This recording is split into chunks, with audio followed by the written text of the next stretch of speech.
Hello, everyone, and welcome to the pre-show for the Monster Hunter 20th Anniversary Special Program.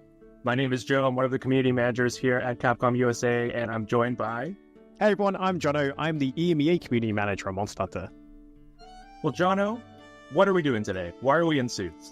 Well, that's a very good question, because normally, for anyone that tunes into our community streams, we're normally just rocking a t-shirt or a hoodie. But today is a very, very special occasion because we are marking 20 years, 2 decades of Monster Hunter. I'm really excited.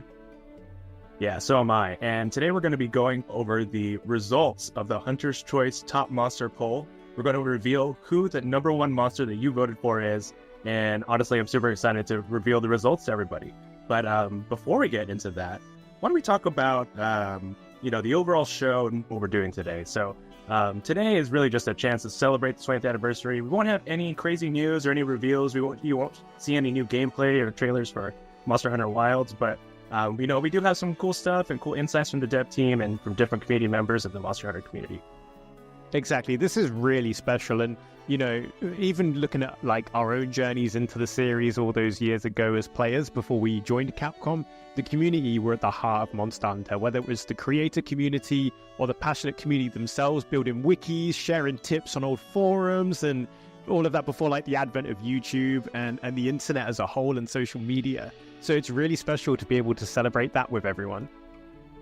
Yeah, and before we get into it, why don't we talk about the 20 through 11, the monsters that we've revealed so far in the Hunter's Choice Top Monster results. So I know you've got a lot of favorites in there. Jono, do you want to kick it off with, what is your personal favorite monster? Yeah, so coming in at 17, so much respect to the community here for your fantastic taste. We have my favorite. They're big, they're blue, they're Brachydios. Obviously introduced in Monster Hunter 3 Ultimate here in the West.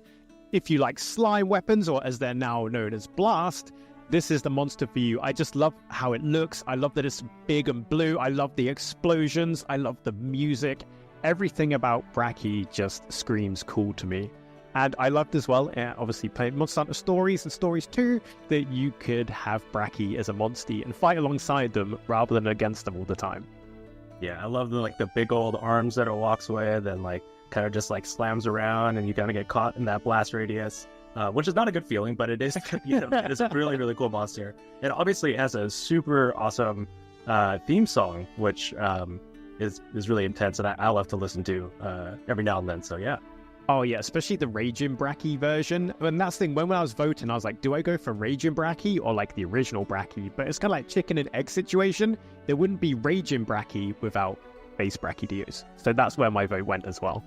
That's a great point. Great point. Well, for me, within this top 20 through 11, I'm a huge fan of Namiel, who came in at number 18. It was a new monster that came into the series with Iceborne. So a fairly new monster. I'm sure a lot of people who play the game are pretty familiar with it, but it's got this really almost like it's like a manta ray or just this marine kind of theme to it, right? The way it has all the sound effects and the different I don't know, it's kind of hard to describe, right? It's definitely got a unique feel that I think a lot of monsters don't really have in the series. Yeah, you can definitely feel like it's come from the abyss, and even the sounds it makes are so aquatic, and obviously a dual element monster as well, combining water with thunder, makes it very, very dangerous when you're fighting it as well. And the armor as well looks so sleek and organic. Yeah, it was really unlike kind of anything else you'd have fought up to that point.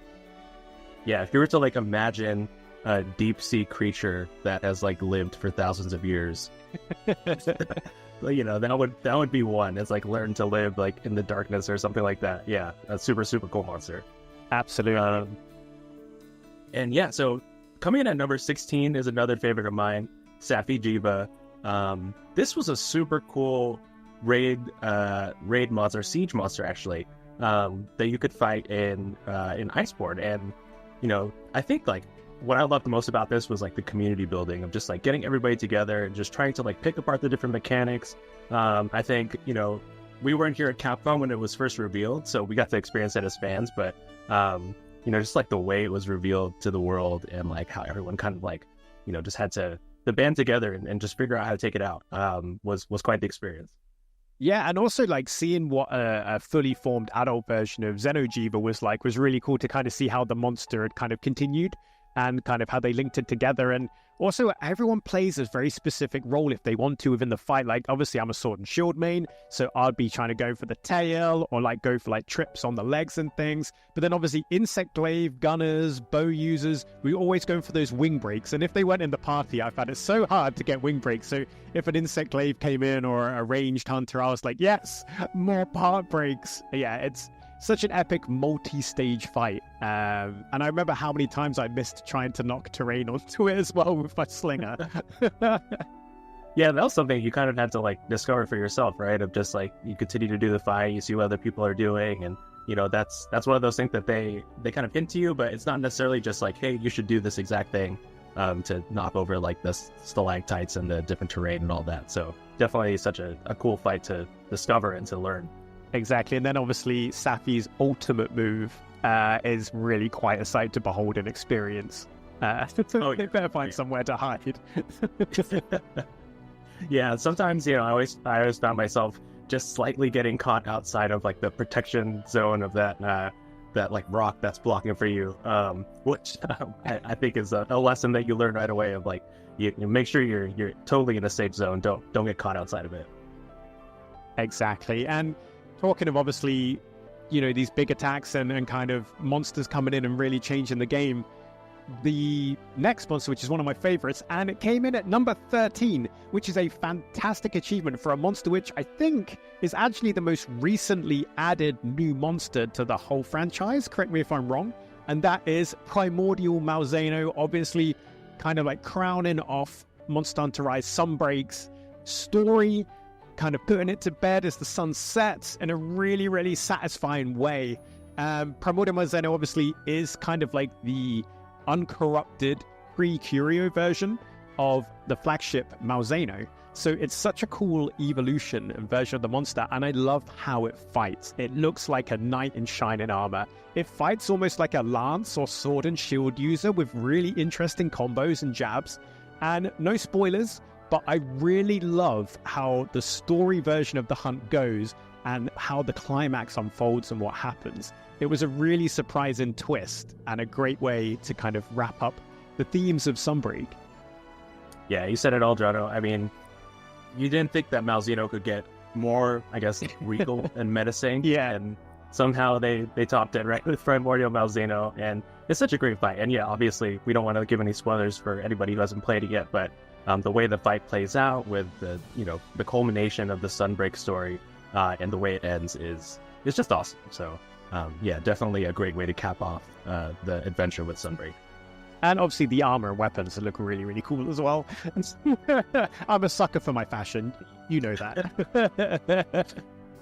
Well, with that said, we don't have the time to cover all of the 20 through 11. You will see them recapped again at the start of the show, but yeah, a lot of great monsters that were included in that list, and we can't wait to reveal those final results. So exactly, 229 monsters. We got 10-1 to go. It's any monsters game, well, except the ones we've mentioned already. But it's any other monsters game right now, and yeah, I'm really excited to see what the community voted for, and I guess we'll be discovering that together. Oh yeah. Jono, it's been 20 years of Monster Hunter. Obviously, we've all started the series in different time frames and had different experiences with it. Any thoughts, just like reflecting on your journey with the series so far? Yeah, I mean, my first ever Monster Hunter title was 3 Ultimate, and quite soon after I then jumped onto 4U as well, and it's been awesome. The first ever weapon I used ever in Monster Hunter was actually Switch Axe. However, I was a really big noob. I couldn't quite get used to being slow having this big weapon, so I quite quickly swapped to sword and shield, and ever since then it's been my main squeeze, my main weapon. I love the versatility, I love the variety, and I love how good it is with element and status kind of sets. How about you, Joe? Yeah, I also started around the same time, but I would say, initially I kind of bounced off the game a little bit because, I don't think, I was wired that way necessarily just yet to really like wrap my head around all the mechanics and the way the game worked. But, you know, I think it's a testament to the community who have created, you know, so many different guides and videos and just different ways to get into this series that have really, you know, that helped educate me and helped bring me up to the kind of the skill level that I felt like I was experiencing, like, you know, the experience of a lot of other community members where, you know, I discovered this thing, I learned about it, and I got better at it, and then I became an advocate for it. So, you know, I think that's really the journey of Monster Hunter, especially, you know, I think in our regions in North America and Europe, to be able to like have that journey of like, we got to experience the discovery of something that we really love, and now we get to share it with everybody. So it's been really, really exciting in that way. Exactly. And, you know, we touched on the creators. You know, I really got into Monster Hunter thanks to the creators kind of taking the time to share their passion for this series and want it to grow and share it rather than gatekeeping. And that, once again, you know, that's why the community and the creators are the heart of Monster Hunter. And it's great to kind of see that continue as more and more people came to Monster Hunter over the years. Obviously, you know, you go through like generations, and then obviously you then had Monster Hunter World Show. And, you know, what kind of impact did that have? Yeah, absolutely. Like, just, you know, taking the franchise, you know, completely global and having the simultaneous worldwide release with World, and, you know, we've just really been continuing the momentum since then. And obviously, I think the future is very bright with Monster Hunter Wilds, and you know, we've got Monster Hunter Stories that's also coming out this summer. So yeah, it's just a really good time to be a Monster Hunter fan right now. It is, you know, and like with our recent like return to World Community Celebration, seeing not only, you know, veteran hunters and content creators come back, but loads of new players come in to play Monster Hunter World, whether they were excited from the Monster Hunter Wilds reveal, or they were like, hey, a lot of people are talking about this game, you know, I'm going to check it out, like, jump in. It's been awesome. And obviously, you know, the most recent release, Monster Hunter Rise and Monster Hunter Rise Sunbreak, I love the combat in that. It's so fluid, and your weapons get so many moves, and you can customize how your individual weapon behaves. So if you had, say, there was like 2 longsword users in a hunt, they could have totally different playstyles and moves. And I just found that really, really fun, and a really cool twist on the combat that I'd got used to from World and Iceborne. So yeah, it's just such a great time. No matter what kind of hunter you are, you can enjoy all the different Monster Hunter games, you can have your favorite, and I think that's such a good thing to be able to celebrate and talk about. Yeah, different types of Monster Hunter games, different genres, which is awesome. So it's, yeah, like we said, it's just a really great time to be part of the franchise. And I think with that, we're going to wrap up our pre-show. We're going to have a pretty fun program ahead of us. So, you know, after the results of the Hunter's Choice Top Monster, we hope you stick around and check out everything we've got. But yeah, with that said, we want to say thank you so much to the Monster Hunter community. Your support means the world to us. Jono, any parting words before we go? Yeah, it's been an incredible 20 years, no matter when you joined us as a Monster Hunter fan. Thank you so much. It's awesome to have you with us. And here's to the next 20 years and 2025 when things are going to be getting wild. All right, well, before we head into the main show, we'll want to sign off with our usual Monster Hunter chant. Happy hunting!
Wow, congratulations to Zenoga, Nergigante, and Lagiacrus, the top 3 monsters as voted for by you, the community, from 20 years of Monster Hunter. That's pretty awesome, hey Joe. Yeah, thanks to everybody for casting your votes. But it sounds like we're not quite done yet, right? You are right, because there is another Hunter's Choice on the horizon. Coming soon, you, the community, will be tasked to vote for the best monster theme music. Yeah, there's been so many incredible songs throughout the Monster Hunter series, so many iconic themes, so we can't wait to see what you vote on.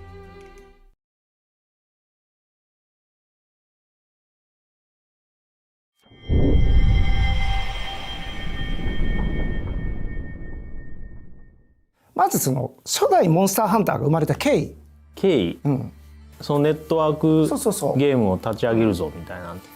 コンシューマー家庭用ゲーム機の、オンラインゲームをちょっと作っていきましょうみたいなね、方向になって、で3タイトル立ち上がって、その時に同時に立ち上がったのはアウトモデルスタっていうレースゲームと、バイオハザードアウトブレイクっていう、バイオハザードを使ったネットワークゲームで、もう一つがモンスターハンターということですよね。モンスターハンターが、カプコンで強いアクションゲームで、オンラインゲームで、藤岡が初代のディレクターでして、そうですね。で僕はその当時はネットワークの方のプランナーで関わってたんですけど、まずモンスターハンターとかモンスター、実は一番初めにできたモンスターってレイヤーなんですよね。リオレイヤですよね。そう。一番最初に上がった後がレイヤーだった、緑色のああいうこう毒性を持った飛竜みたいなものをまずデザイナーがデザインしたっていう、それ以上でもそれ以下でもないかなと思ってて、だから初代のロゴの上によるのはレイヤーなんですよね。そうだから実はレウスと思ってる方も多いかもわかんないですけど、そうなのね。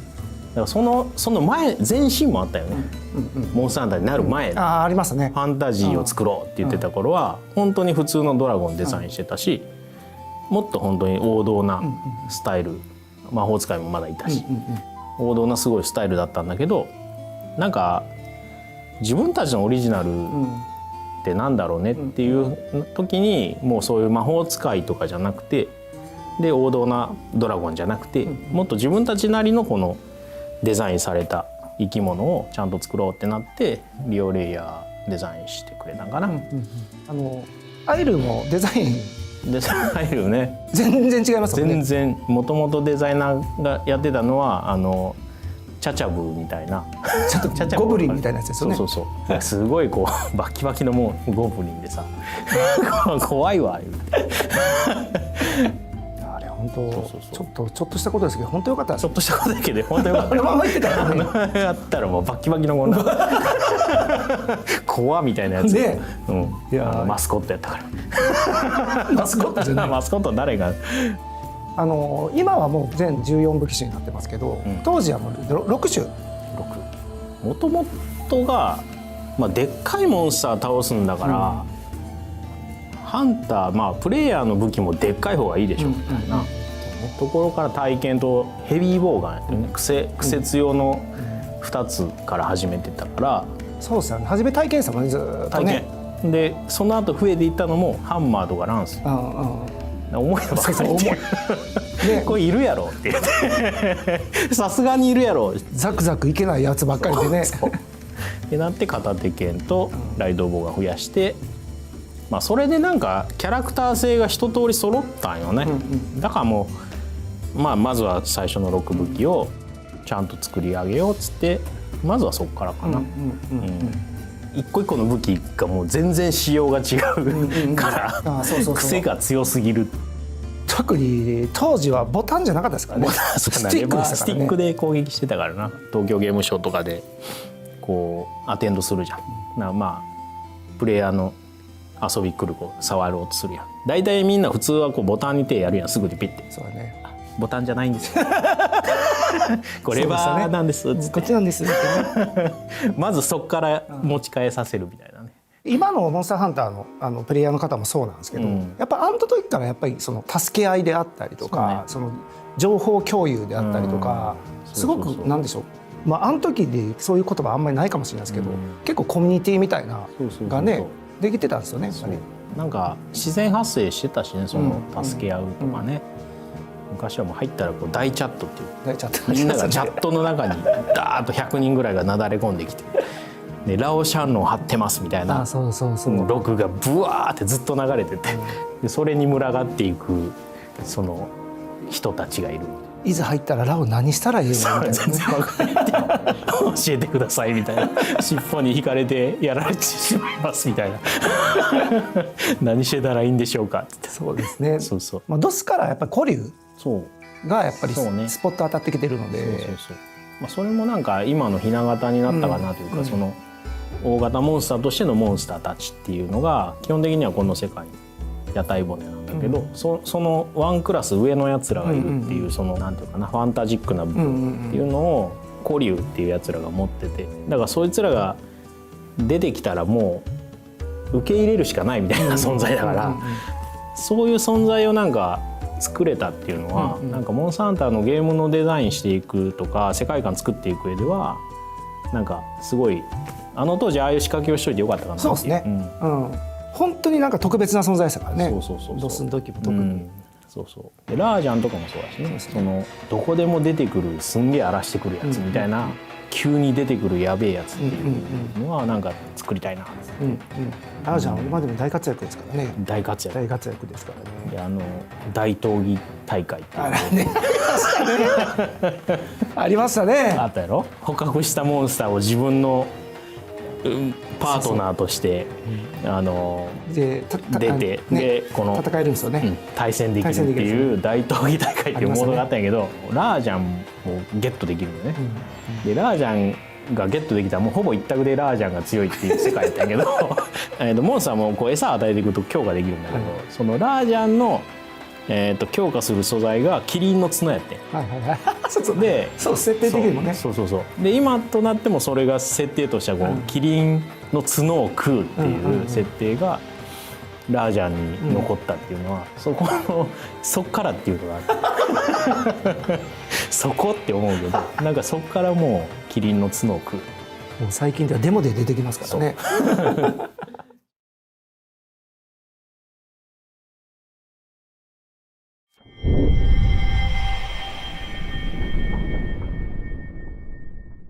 まず携帯基盤、これを作ることになったきっかけって多分みんな知りたいと思うんけど、僕とかの方もタイトルがちょうど「バイオハザードアウトブレイク」ってタイトルが終わった後にちょうどその当時のプロデューサーの方から携帯機のゲーム PSP が出ていて、でそちらの方で開発をしないかって話をいただいたのが最初のきっかけになりますね。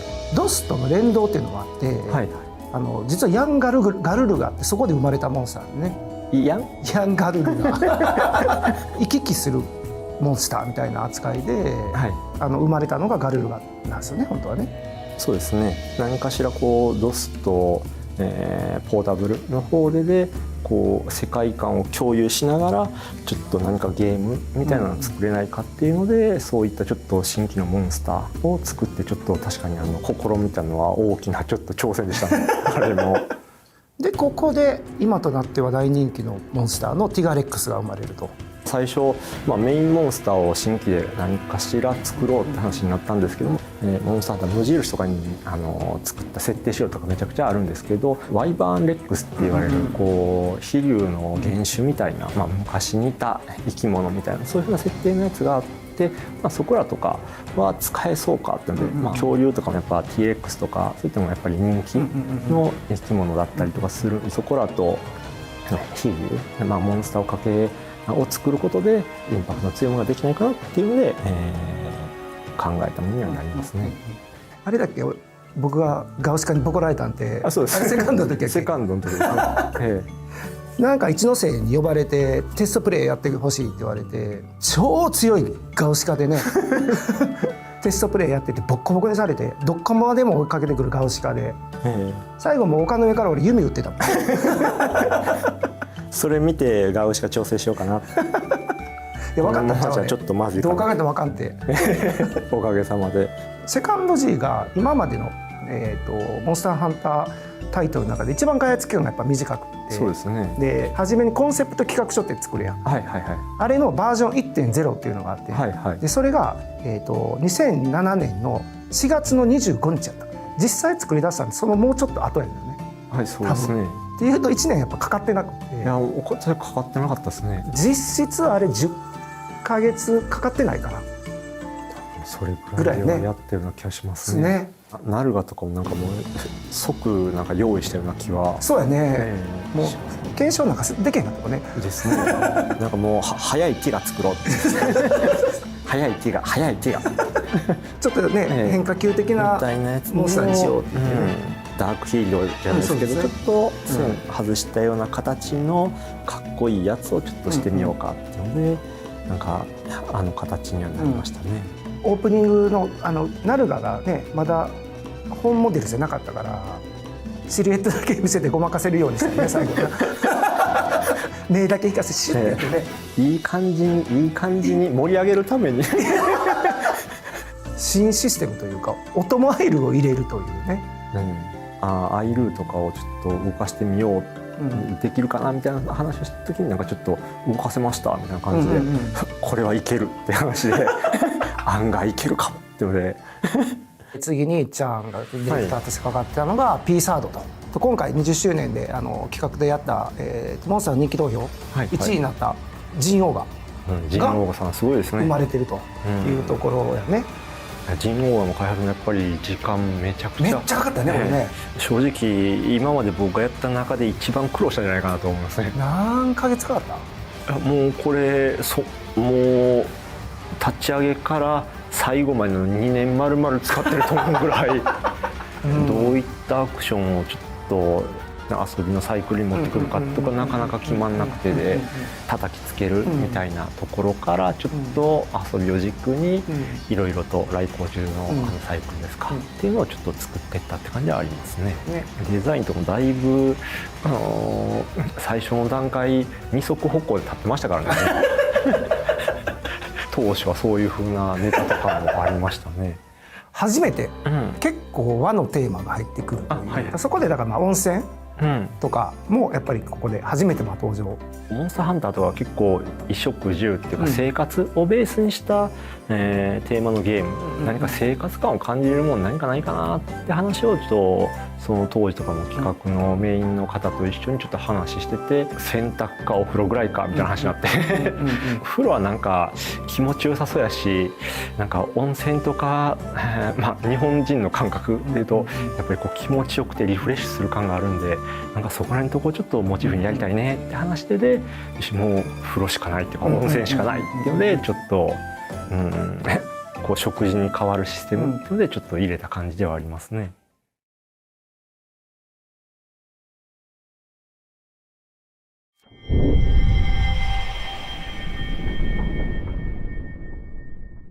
水中はちょっとこれ無印の時にさ、なんかその一番最初の盛岡のステージでキャンプから出るとアプトノスがいて、で川を横断してアプトノスがこう逃げて、あいつらだけ逃げてけるね。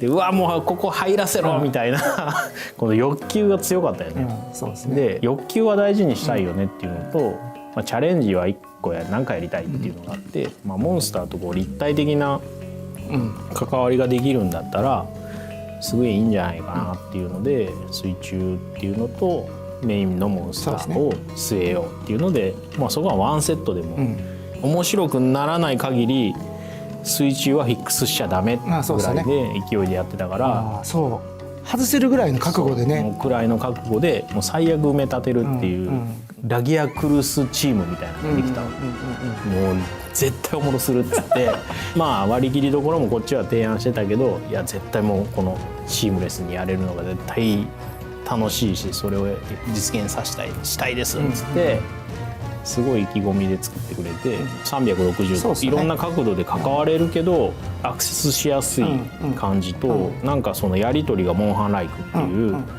ゲームデザインになったから、すごいおもれえなこれってなって、でもう実装しよう、水中ちゃんとやろうっていう。でですね、うんまあ、トライ作って、うん、で、まあ、正直僕らその後 MH4 モンスターハンターそうね4作ってたんですけど、作ってたちょっとモンスターハンター4がちょっと思ったより時間かかると、じゃあ間にちょっとなんか欲しいよねっていう話になって、じゃあトライを移植してくるのはどうだって初め話だったんですよね。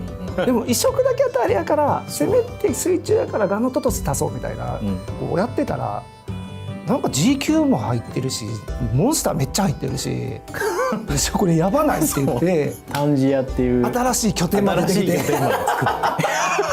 そら移植じゃないでしょみたいな。移植じゃないやろもう発表の1ヶ月ぐらい前ですかね、これ G つけようって話になって、トライ G にしたいって言い出して、そっから変わったんですよね、名前が。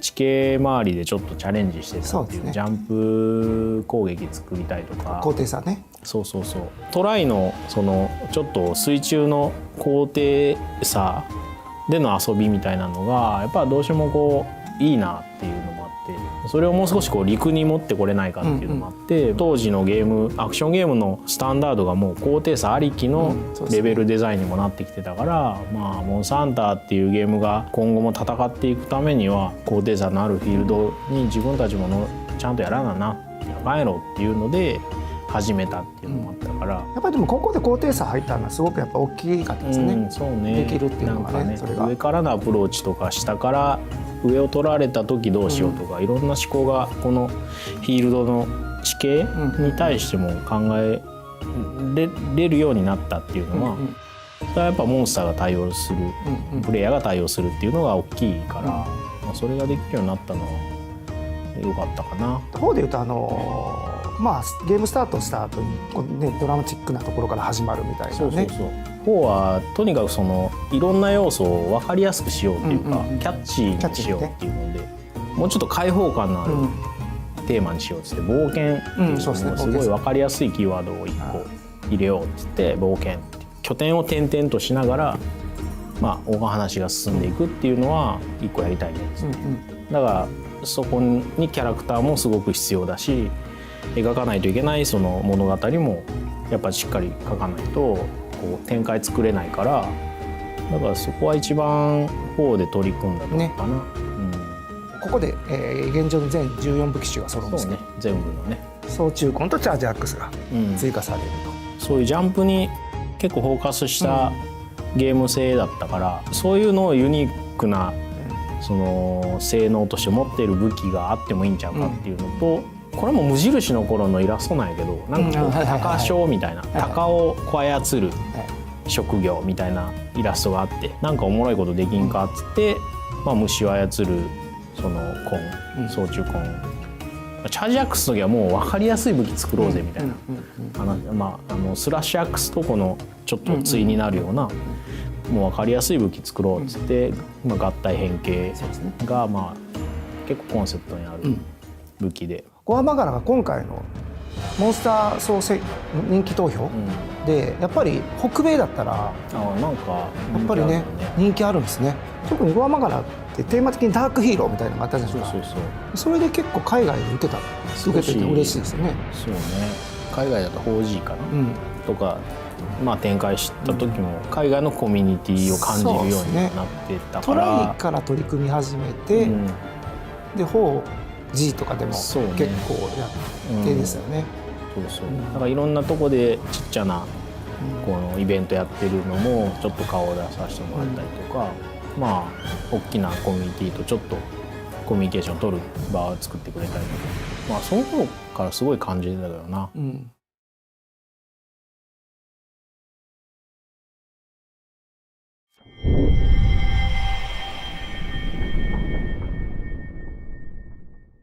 モンスターハンタークロスだよね。はい、そうですね。はい、これ実は全然違うタイトルだったよね。最終的にはちょっといっちゃんと僕でやるって話になって、それまで作ってた別のゲームとかあったんですけど、まあそれやめてで、まあ、今回何しようって話に、まあ領土さんと合流してで、領土さんからもう提示してもらったのがお祭り感ね。で一言お祭り感以上うちはスタッフ全員おーってなってそこから神業やスタイルとか4大モンスターがお祭り感から生まれた。よくできましたね。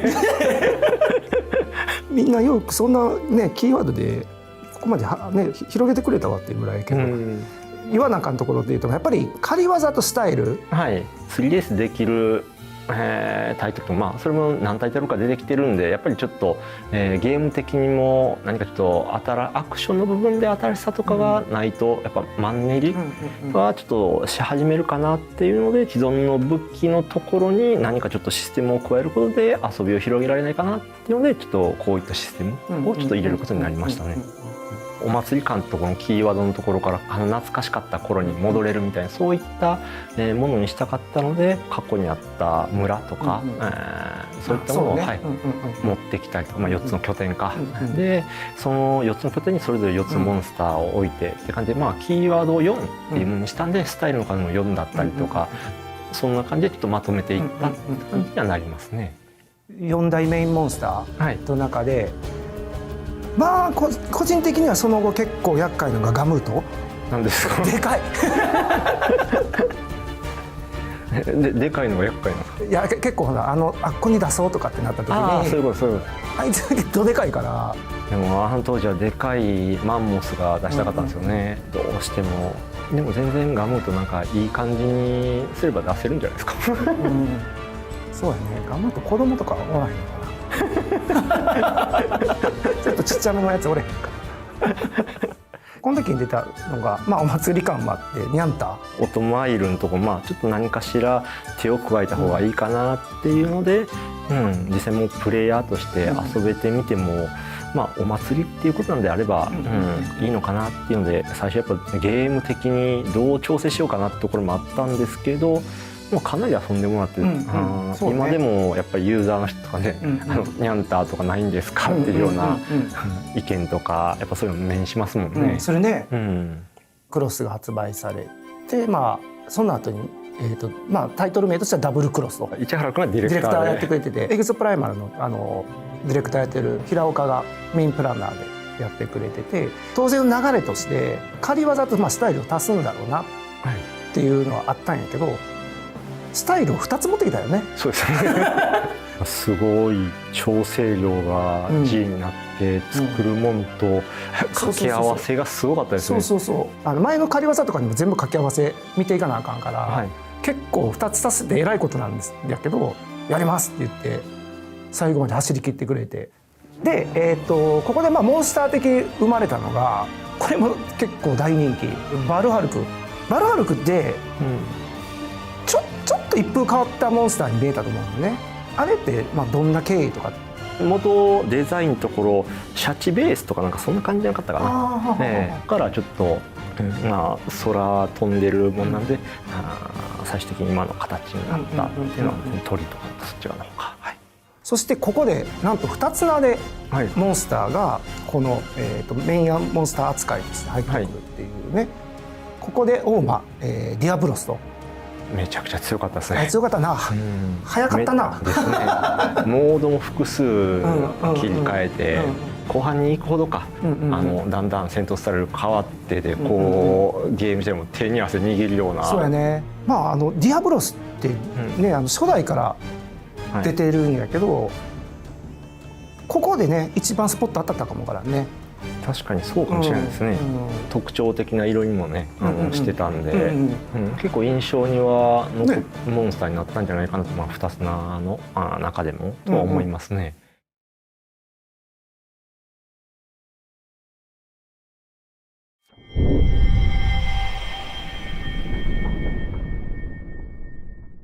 ワールドの、ディレクターの徳田を呼んでますので、ワールドとかアイスボーンの話をちょっとしていきたいと思っておりますと。で、ここでやっぱり、グローバルをちょっとやっぱ意識しようというところも出てて、でもきっかけで言ったら 4G のテストやもんな。そうですね。4G を、海外の方にプレイしていただいて、意見をいただこう、フィードバックもらおうっていうのを、海外の方の反応って結構ダイレクトにみたいな、なかなかこう答えるものがあって、なんで門前払いとは言わんけど、なんかそれぐらいの勢いで結構徳田がこう黒敵だもんだからかなり気合が入り直したというかね、そうですね。次のゲームの水準というか、そこでやらないといけないところを改めてこうぶつけられたっていうか、これはありましたね。今回やっぱりそのナンバリングをやめたというか、そのそうね、タイトルとしてもちょっと自分たちのテーマをやっぱりタイトルにつけていこうって話。あれ開発名やったもんね。そうそうそうコードネームがワールドだったんです。なんか気に入ってもうて、もうワールドでええわみたいな、嘘やろワールドスタンダードしようぜってワールドにしてたやつ。環境利用、モンスターも含めていろいろ考えて遊んでもらおうみたいなところがあったと思うんだけど、ここ大変やったなみたいなのってある？縄張り争いでもな、そのモンスターを誘導してそのぶつけ合うっていうのが行為として面白い、面白くなりそうだまでは分かるけど、本当にそれをゲームとして遊び出した時にそれにこうどれぐらい価値を見出せるかみたいなんてなかなかこう伝わりづらいというか、プレイヤーがね関与しないって思われがちっていう、ね、最初実装した時に、結構チームにも効率重視のプレーをする子がいて、狩りの効率を回すのが好きみたいな人がいて、その子がこんなのめんどくさいし誰もやらないんじゃないですかみたいなことを言ってたんですよ。でその後にダメージ表記を実装したんですよ。そうだねプレイヤーが普通に攻撃すると10とか20とかしか桁がちゃうかったね。縄張りでバーンって外したら1000以上ノンって入った瞬間にその効率重視の子があれ使わないのおかしいっすよみたいなくるって変わってその時に縄張り争いもダメージ表記もいけるな。ワールドのその数字の実装っていうのはモンハンにとってはすごいそうですね、革命だし、僕としてもすごいそれは感じてた。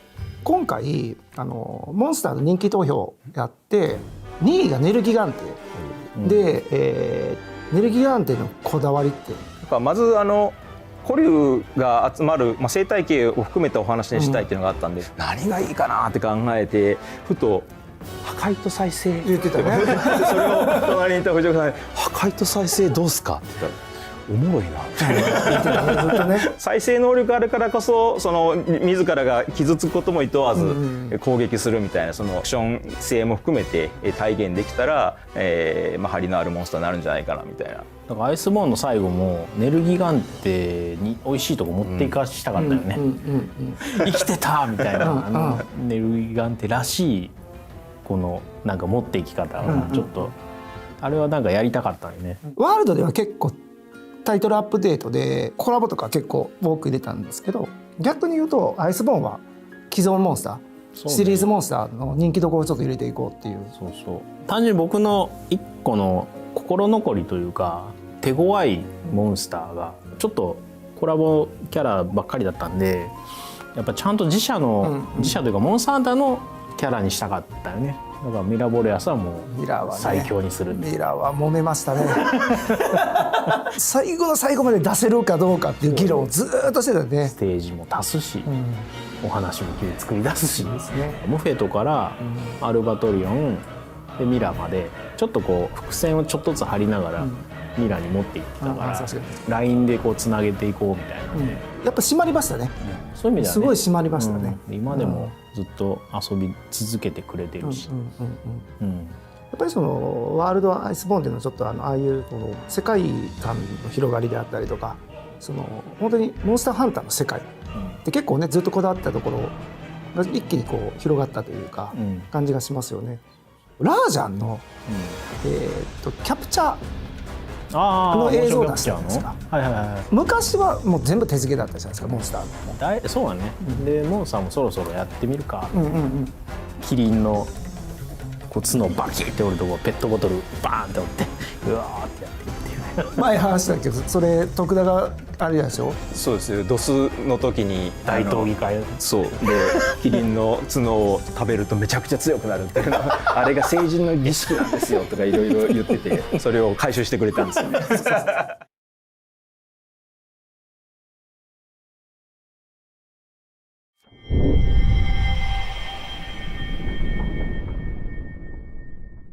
またちょっと和のテイストが入ったようなところに、もう一回チャレンジっていうことになったんだけど、そうですね。ライズの場合はワールドとは違っったスタンスのゲームにしたい、携帯機の特徴を生かした感じの遊びのサイクルだったりとか、そんなものにしたいっていうふうな話を受けていたので、世界観だったりとか、そういったものをちょっとどうしようかなって時に、再度そのモンスターハンターの中でその和のテイストとか、アジア圏のなんかネタみたいなのをちょっとやってもいいのかなっていうので、ちょっと、テーマに今回ちょっとしたって感じではありますね。はい、モンスターのモチーフも結構、今回、ライズの時は結構ユニークにちょっと妖怪とかをちょっとテーマに入れたりとかすることになったと思うんやけど、その辺のはどういう感じなの？もう少しテーマ性とかをそれぞれ持たせれないかなっていうので、少しより具体的に、妖怪をテーマとか、何かちょっと分かりやすい共通のテーマ性みたいなのを持たせることで、過去作のモンスターとかともちょっと違った、ものを作れないかなっていうので、そういったものをちょっと、お題として出させてもらったっていうのはありますね。でシステム的なところでいうとやっぱかけり虫っていうのは初めて入っている、システムになるんだけど、ちょっとゲームのその地形を使った遊びっていうのをちょっと考えようかった時に、こう壁に張り付いたりだったりとか、地形でいろんなことをしたいっていうところがあり、ワイヤーを使ったようなアクションっていうのをちょっと足したいなっていうところから、単純にワイヤーでフックをかけてなんか登るとかそういったものではなくて、ちょっとせっかくモンスターハンターの世界なんで何か生き物を使った形でそういったものをちょっと表現しようっていうのがかけり虫だったりしますね。はい、お供でいうとここでアイルじゃないお供としてガルクが登場するっていうことになる。犬ファンの形が、犬とかも何かしらの形で出えへんかなみたいな話とかで、そのお供の形でできないかなっていうところから、アイルと同じような獣人の形した犬のままだと役割的にはあんまり変わんない、なるんで、ちょっとガルクの方はちょっと四つ足の本当に獣、モンスターですねの形で、ハンター側の方に協力してくれるモンスターという生物としてちょっと、新しく作ったっていう感じにはなってますね。はい、ここからは、鈴木ディレクターを呼んでますので、サンブレイクの方の話を聞いていきたいと思いますと。よろしくお願いします。はい、よろしくです。はい、世界観のところやねんけど、で、今回ちょっとテーマをライズとは変えたところの理由っていうのは？もう一度その和の世界で行くよりも、あえてここは洋風に倒すことで、西洋の妖怪ではないんですけれども、やはりモンスターという存在がたくさんいますので、そこら辺をモチーフにした、絵代わりと、それからその遊びの変化といったところ、違った登場人物を出すことができるかもしれないといったところを、総合的に考えた時に、ここをあえて洋風でチャレンジしてみようというところで企画書を書かせていただいてと、もちろん、西洋洋風の世界で進めていこうっていう話、企画自体は立てていたんですが、和風の路線っていうのも、企画自体はベースはありました。はい、なので、アートまでは書かれてるんですよ。陽気払いの里というところでですね、本当にその陽気払いの里で、神楽の里の面々が、また活躍していくといったようなルートっていうのも、自分の中では、温めてはいたんですけれども、残念ながら日の目を見ることはなかった。フロンティアからモンスターが、久々にというか、エスピナスを持ってきた、あれの経緯は？ちょうどその開発を始める少し前ぐらいのタイミングで、モンスターハンターフロンティアがサービス終了を迎えたタイトルでもあったんですね。遊べなくなってしまったそのユーザーの皆さんに、そのモンスターハンターフロンティアの要素っていうのを何か届けられないかなっていう気持ちが一つあったのと、で、もう一つはそのモンスターハンターのフロンティアのモンスターっていうのは新鮮に感じられる部分もあるんじゃないかなと、そういった面から一体モンスターを出してみようというふうに考えまして、モンスターハンターシリーズにおいて、直近の作品において、マッチするモンスターどれかなっていうのを考えた時に、生態であったりとか、もしくはアクションであったりとか、そのあたりを考慮した結果、エスピナスという一体を選ばせていただいたということにはなりますね。なるほど。じゃあモンスターで言ったら、サンブレイクって結構 TU でも達成いったやん。はい。やっぱメルゼナネス締めれたのはなんか締まったね。そうですね。直前でまずはその天妻が土で、ライズから続く流れのところを一度完結をさせていただいて、で次に最後メルゼナのところでしっかりとラストを飾る、ラストを締めることができたっていうのは、開発スタッフ一同にとってもすごく大きなものだったかなというふうに思います。そうですね。最後にユーザーに締めて、綺麗にしまったなって感じでよかったね。はい、デモとかもちゃんと作ってくれてて、ちゃんとなんかストーリーの補完とかもなんかできたのがすごい良かったって感じだな。はい、ありがとうございます。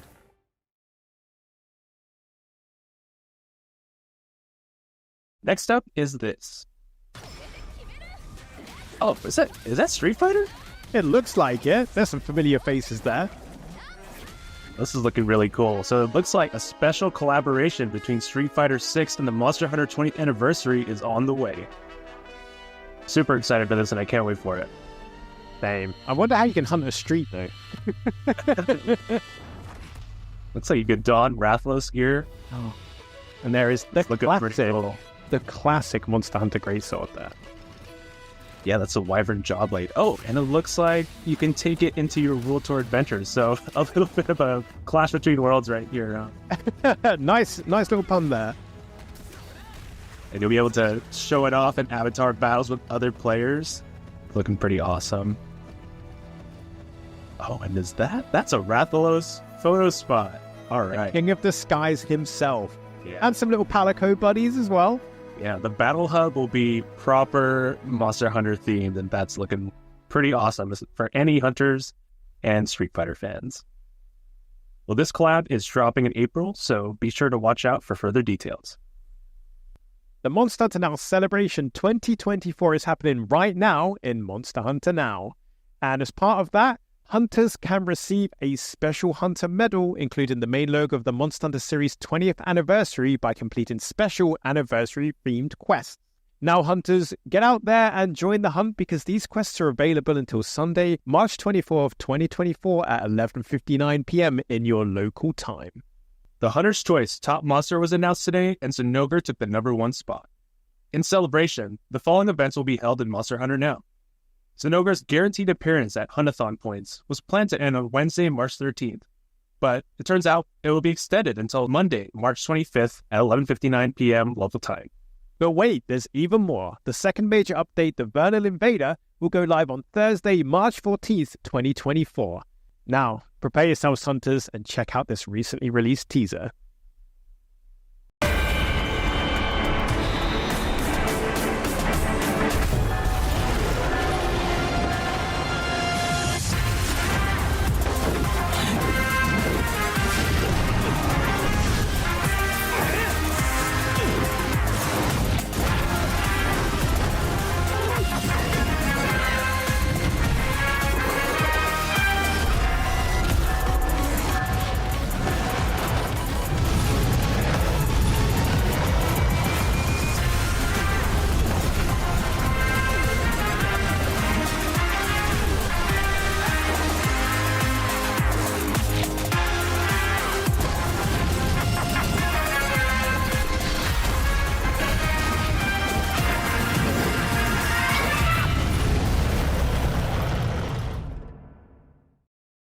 This major update will mark the beginning of a new in-game season with even more new additions, including monsters such as Deviljho, Odogaron, and Zitsuyaku, as well as a new weapon type, the Charge Blade. What's more, this new update will bring new features such as layered equipment and the Season Pass, great for you fashion hunters. The Season Pass will allow you to progress through tiers as you play, with different rewards such as Zenian materials available at every tier. There will even be certain layered equipment and other items that can only be acquired with the Season Pass. In celebration of the anniversary, a layered t-shirt with the main logo of the Monster Hunter series 20th anniversary can be obtained at Tier 20 of the Season Pass. In Part 2 of the Monster Hunter Now Celebration 2024, you can look forward to event quests celebrating the 6-month anniversary, as well as various new rewards and perks. And if you're a Discord Premium member, you have a campaign running from March 19th, and more details will be announced at a later date. This is a great opportunity for members who've never played Monster Hunter Now to try it out, so we hope you check it out. We've got a cute version of the Monster Hunter series 20th anniversary logo, and it'll appear in Monster Hunter Now. Via a new event quest that will be introduced in late April, you'll be able to earn a layered t-shirt bearing this cute version of the Monster Hunter series 20th anniversary logo. More details will be announced at a later date. Going forward, Monster Hunter Now will have a major update once per season. We're looking forward to bringing you more new content and improved gameplay and further updates. This summer, we're planning on adding more new monsters, including Monster Hunter Now's very first Leviathan, as well as a new weapon type and more story chapters to be unlocked. In September, Monster Hunter Now will celebrate its first anniversary. You can look forward to a major update around this time. We'll continue adding monsters, weapon types, and new features after that too, so look out for future updates and announcements. Hey everyone, and welcome to the Community Roundtable part of the Monster Hunter 20th Anniversary Show. Of course, I'm Jono, European Community Manager on Monster Hunter, and over on the opposite side there is Joe, the North American Community Manager on Monster Hunter, and today we have some very, very special guests. How about you introduce yourselves, starting with Kogath? Hey, I'm Kogath. I'm Monster Hunter Wiki guy. You see me a lot of times on Twitter, or X, whichever you'd like to call it. Normally I'd have a camera up, but since mine's not working, I'm a ping tuber for today. Well, I'm Vampy. I also go by Vampy Bit Me, and I've been a fan of the Monster Hunter series for quite some time now. Not as long as maybe these guys, but I love it ultimately the same, and I love making costumes of the characters, of the armor sets and everything. And I just enjoy Monster Hunter as a series as a whole. So I'm glad to be here. Hi, I'm Rurikon, and I play the Gunlance, and I like big explosions, and that's really cool in Monster Hunter, so that's what I do. I just blow things up, and it's fun. Amazing. Well, thanks everybody for being here. We're so glad to have all of you here for this pretty casual chat. But 20 years of Monster Hunter, we wanted to take a look back at the growth of this series. It's been an amazing run for the series. Obviously, there's a great future ahead, but we've had a pretty special relationship, I think, growing the Monster Hunter series here, both in the US and in Europe. So want to ask all of you who've played a pretty crucial role in that, what makes Monster Hunter special for each of you? Why don't we start, Kogath, with you, with your relationship with the series? Well, I started back when I was 18. I was just hanging out at a place named GameStop, just this little video game store. We'd hang out late, play stuff like Capcom vs. SNK and stuff. There was new releases that came out, and I saw the box art, and I'm like, okay, that's a cool dragon on it. Played that for a little bit, got through Velocidrome. I was like, oh, cool. Little blue Velociraptor. Wasn't that bad, right? And I get to Kutku, this pink chicken thing, and I'm like, oh, this should be easy, right? It looks weak. Destroys me. No chance. And just from that, I learned okay, I have to take this seriously. Actually put time into grinding out my gear and stuff, and it hooked me. Debbie, how about you? When I first started with the series, I personally was watching my little brother play. He's been playing since the beginning, and he's always pushed me, like, hey, you should play this game. And we have similar tastes, but I was never really into games that needed maybe possibly other people to play with. I was more so a player that liked my own time with maybe like hunting or whatever, so it was a little bit odd for me, but then I love the monsters, and the name itself was very interesting, Monster Hunter.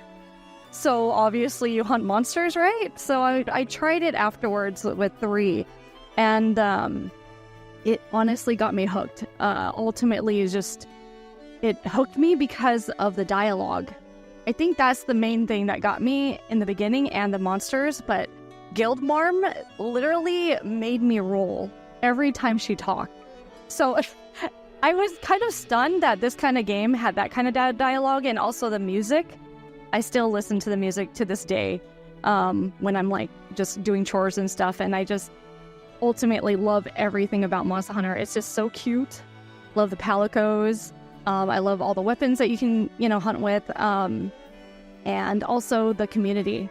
Probably talk more about that later, but I made so many friends through Monster Hunter, and ultimately, like, my brother and I connect way more now because we can talk about Monster Hunter and all the other games that are out now. So it's pretty cool. So For me, the first Monster Hunter that I tried was Monster Hunter Tribe because I had a friend that was always talking up Monster Hunter to me. And the interesting thing is that I actually didn't like it because I couldn't understand what the point was. It's like, oh, I jump into this map, but everything is empty and I'm supposed to fight just one monster. It was kind of like a concept of a game that I had never really experienced before. So it was really weird and it didn't click. But eventually, a friend of mine, this same friend that was always talking up Monster Hunter, took me under his wing. And one of the really cool things that was very surprising for me was I got Monster Hunter Freedom Unite on the Vita, and it was compatible to do ad hoc play with the PlayStation Portable, which to me was like mind-blowing. How are we getting these two completely different consoles to work and everything just works fine? I was super surprised. But then he actually explained to me that the whole concept of, you hunt the monster and then you get its parts and you upgrade your equipment and then you can hunt an even bigger monster and then you get its parts and you upgrade more and you hunt even a bigger monster and so on and so forth. And then the gameplay loop kind of clicked and I got completely addicted to it. So Monster Hunter to me is two things. It is the gameplay loop that it has of constantly upgrading yourself and getting to fight harder challenges, and friendship, because I've also made a ton of friends by playing Monster Hunter, including this friend of mine who got me into Monster Hunter. And then at a later time, I made friends with Gaijin and Eric's and a lot more people in the community. It was just like friggin' awesome. Just had a blast. Yeah, I think that journey that you described, I think it's kind of like ironic too, because you've really like done that for a lot of other people, right? People kind of discovering the series, maybe they didn't just like click with it right away, and then over time they go over like, they learn all about it. It really starts to click with them, and then they spread the word to other people. So yeah, it's been pretty cool to see that. Yeah, exactly. And as Vampy said, we're going to be diving into what exactly makes the Monster Hunter community so special. But before then, I have quite arguably the most important question of the whole recording, and it kind of defines you, because in Monster Hunter I feel that as hunters your weapon choice binds you and defines you amongst the community, and with 14 kind of currently existing weapons to choose from. Obviously, Rurikan, you did touch on yours, you're a bit of a blast in the hunt. Me, Sword and Shield, ever since Ryu, which is my first Monster Hunter, that's been my one. Like, I love it. It's my bread and butter. So let's pass that down the line. Kogath, you're up. People know I love the Greatsword. It's just always been my main once the first game. Just seeing it evolve throughout the series has been awesome. I kind of have to say, and I think a lot of people do know, but if you do not know, I'm a hammer main. I love my hammer. I'm kind of like Ryozo, where you see my chart. I don't know if you guys seen Ryozo's chart. I'm sure you have, or if you haven't, it's literally all hammer. And I think majority of the games when I first started was just that, the hammer. And I still love it to this day. And yeah, I love the hammer. What drew you to it? It's just I like the feel of the hammer. Like, there's weight to it, And when I'm hunting, I just love breaking parts and I just love bonking the monsters on the head. It just feels good. It's a very satisfying weapon for me. So that's why I use it. So an interesting thing that happened to me was this one friend that got me into Monster Hunter when, he was telling me how about I had to pick a weapon, right? And he was, you need to pick a weapon so that you get good with one weapon. And I was like, okay, well, what are the weapons that are available? He starts listing them all off and suddenly he says gunlance. And I was like, I want that one. And he's like, no, don't choose that. That one's bad. You don't want to play that one. And I was like, no, that's the one I want. It's definitely the one I want. And the more he tried convincing me otherwise, the more I would double down. No, this is the one. I think with a lot of us, it just kind of, whatever feels natural to each player, you finally get your hands on it and you're like, yep, this one feels right. This is what I'm going to use. That's actually why whenever somebody jumps into a stream or something and asks me, hey, what weapon would you recommend for a newcomer? My recommendation is always, I recommend you go to the training grounds and use all of them and see which one gels with you the most, because a recommendation doesn't really matter if you're going to have to learn them. Very true. That is very true. It's kind of like choosing a character in a fighting game. It's like, choose the one that you think looks the coolest and then just give it a shot. See how it feels. Yeah, exactly. And, each time you pick up a new weapon, it kind of feels like you're playing a different game. Like when I think about like playing Hunting Horn, which I used for my PC playthrough of like Rise and Sunbreak, it was entirely different to what I knew with the sword and shield. And also shout out to any duters out there. Whenever you join any lobbies that I'm in, I love you. I immediately love you. Your buffs, they're always greatly appreciated. Also, when you're using a different weapon, other than what people are used to seeing you use, you find a new subset of people, and their personalities are vastly different from each other. Like the bow users. I can't stand the bow. Right? Like they start acting, they're a little bit different than the hammer, great sword, the heavy weapons, right? Like they're just like a little bit different. So I find that very interesting. Like a different set of people have a certain kind of personality, I think. Very interesting. Yeah, it's Lance. Well, sorry, after you, Joe. Oh, I was going to say, I think we always say, like, with people's weapon choices, it becomes like a big part of their personality. And some people, it's like their entire personality, which I love it. I love to see it. So that's great. Exactly. Lance users, they're like the chillest people you'll ever meet. You think people that are always in the front tanking monster hits are going to be some like really amped up hardcore people, but they are the most laid back folks in the community. Yes. And they're very precise. My brother is a hardcore lance user, and he's just like, yeah, love the lance, my weapon. But when I talk about my hammer, I'm like, I have this hammer, I'll break these parts for you. What do you need? It's just extra, So it really depends. Did I miss it, or did Joe not say his weapon? Oh, I guess I did it. Yeah, I'm like Kogath. I'm a great sword main all the way. Yeah, I just wanted to make... Yeah, once you see those gigantic damage numbers, it's really hard to go back. It doesn't feel. I just wanted to make sure that we didn't have any longsword mains or Hogan users. And I'm curious now. It's just a meme in my community that I like to make fun of it, and it's just an exaggerated meme that ended up happening. Guys, we have to everyone check out the pages now. Everyone raid the pages and find out. All my dark secrets will come to light. Yes. And talking of that though, you raise a great point about how within the Monster Hunter community, all the different creators groups and the sub communities, even the Reddit page has their own jokes, and that's one of the things that makes the Monster Hunter community so special. And for me, kind of coming into Monster Hunter, it was actually the content creators that taught me how to play the game back in the 3U days.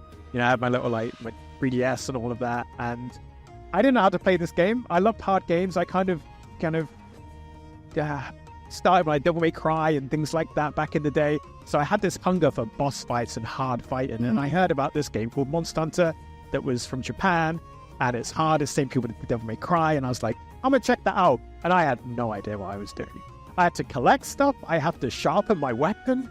What do I do? And it was actually the creators that brought me in. So ever since then, I've had such a soft spot for the creators that kind of really bring the community together and help newcomers settle in. And I think that's something that makes the Monster Hunter community so special, in my opinion, is how welcoming it is, and how in some places, you might see people gatekeeping, oh, you can't use that weapon, that's my weapon. But here, people militantly want you to play their weapon. Yes. They want to tell you why their weapon is the best one and why everyone else is wrong. And that's one thing I think is really, really cool about the community. So what about you guys? What makes Monster Hunter community special to you? Well, on that note, it's there's only one weapon that's got great in its name. Greatsword. But yeah, the community has just been something that's kept me going for, past, let's say, 10, 12 years, give or take. Because I started doing community stuff with Monster Hunter Try.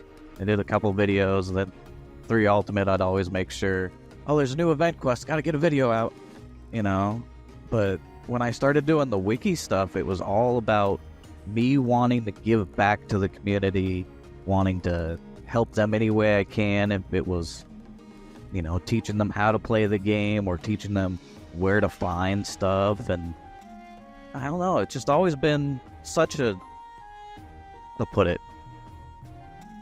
cooperative thing with everybody. All of us going towards the same goal and trying to help bring each other up to help beat these big monsters.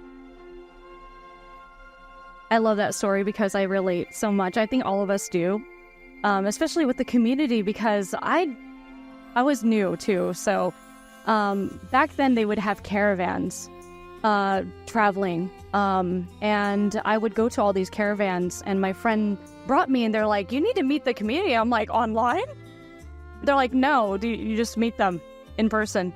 And they would have these caravans where you can buy things like, merchandise, plushies and stuff. It'll be at Capcom.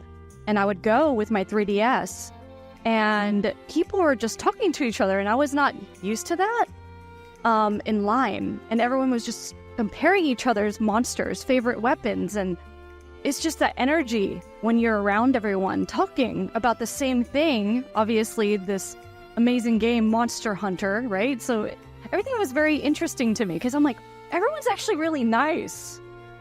And I love that. It was almost like, it was a magnet for me because I didn't have that. Especially with fighting games. I love fighting games, but there was always obviously fighting, but everyone's, like Kogot said, everyone's working together. And I made so many friends during that caravan that I pretty much, started to hang out with them around the 4U days. And then it got to a point where I would be bringing my 3DS, so we would have play in our cars.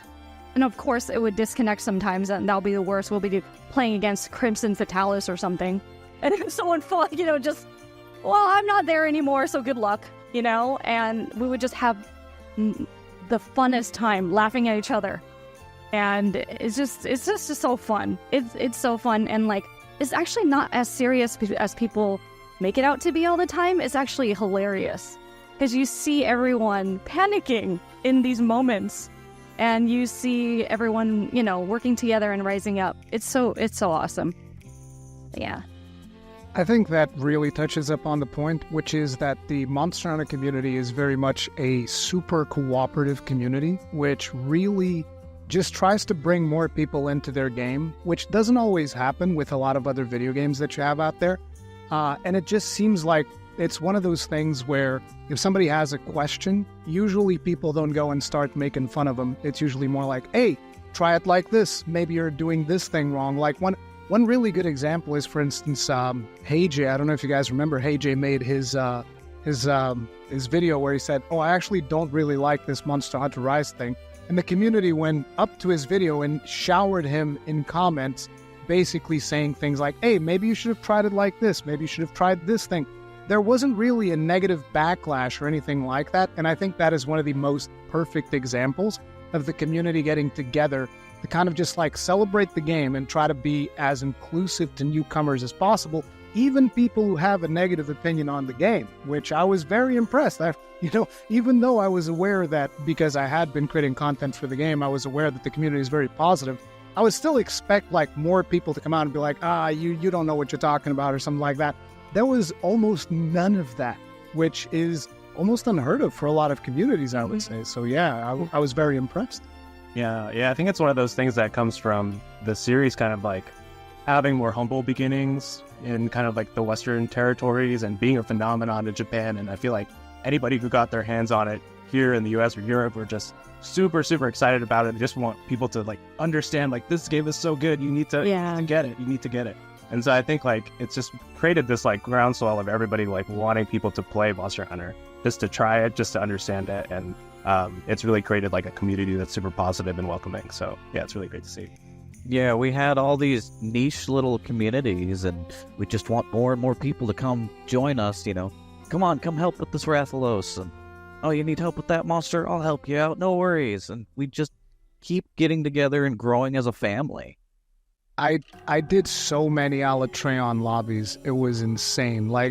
For the moment Alatreon dropped, I think for the next 3 weeks, almost every other day, I was like, okay, guys, everybody that hasn't killed Alatreon yet, let's go. Join the party. We're all coming in. It's a big Alatreon train, and we're going to kill them a bunch of times. Everybody get your materials. It was a celebration. It was that. It was for Cult to Roth, we did the same thing. For Safi Jiva, we did the same thing. So it's a ton of fun. I agree. The Latreon was crazy. because that was the wall that everyone hit. And I think everyone who was streaming at the time like worked together to figure it out. And I remember that day that it launched and I was like, I'm not sleeping. So everyone here, I'm sure you guys understand, we did not sleep until we figured it out, you know? Yeah. And it was crazy. And so I'll always remember that, you know, Latrion's crazy. So good point. Good point. Thanks for that, Alatreon, as well. We appreciate you bringing the community together. Yeah. For the greater good. And well, after you, good sir. Before I know we're talking a little bit about like World and Rise, and you know, obviously like the series has reached like this global status where like a bunch of people are playing it and everybody knows about it. But let's wind it back a little bit. So I don't know if any of you guys, you know, played the first Monster Hunter on PS2 or played some of the games on PSP, and if you have, what was that first experience like? And if you haven't, are there any like monsters from that era that maybe like really connected with you? Yeah, like I was saying earlier, that's where I started, PS2. And just that first Cutku that destroyed me has stayed with me, and it's become one of my favorite monsters throughout the series. Just a, you know, goofy pink chicken monster that breathes fire. I've never seen anything like that until playing Monster Hunter.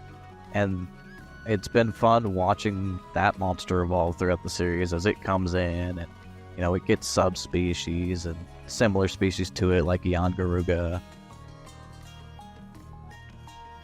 Even though I didn't play the initial games, I did watch my brother get very angry and throw his controller many times. And I do remember him getting really angry about the Cutku, which I thought, like, are you serious? And he's like, yes. And I was like, okay. So, you know, you're right. Like, seeing it evolve is very interesting to me as a spectator as well.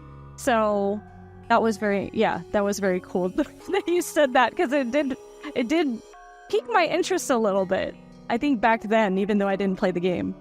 So, yeah. So I always hear about the Cutku and how it was a wall for a lot of players in Monster Hunter 1. I didn't really play Monster Hunter 1, but like I said earlier, I did play Freedom Unite with my friend. And one of my fondest memories was actually Gypsyros. Because Gypsyros does that thing where he plays dead, but he's actually not dead.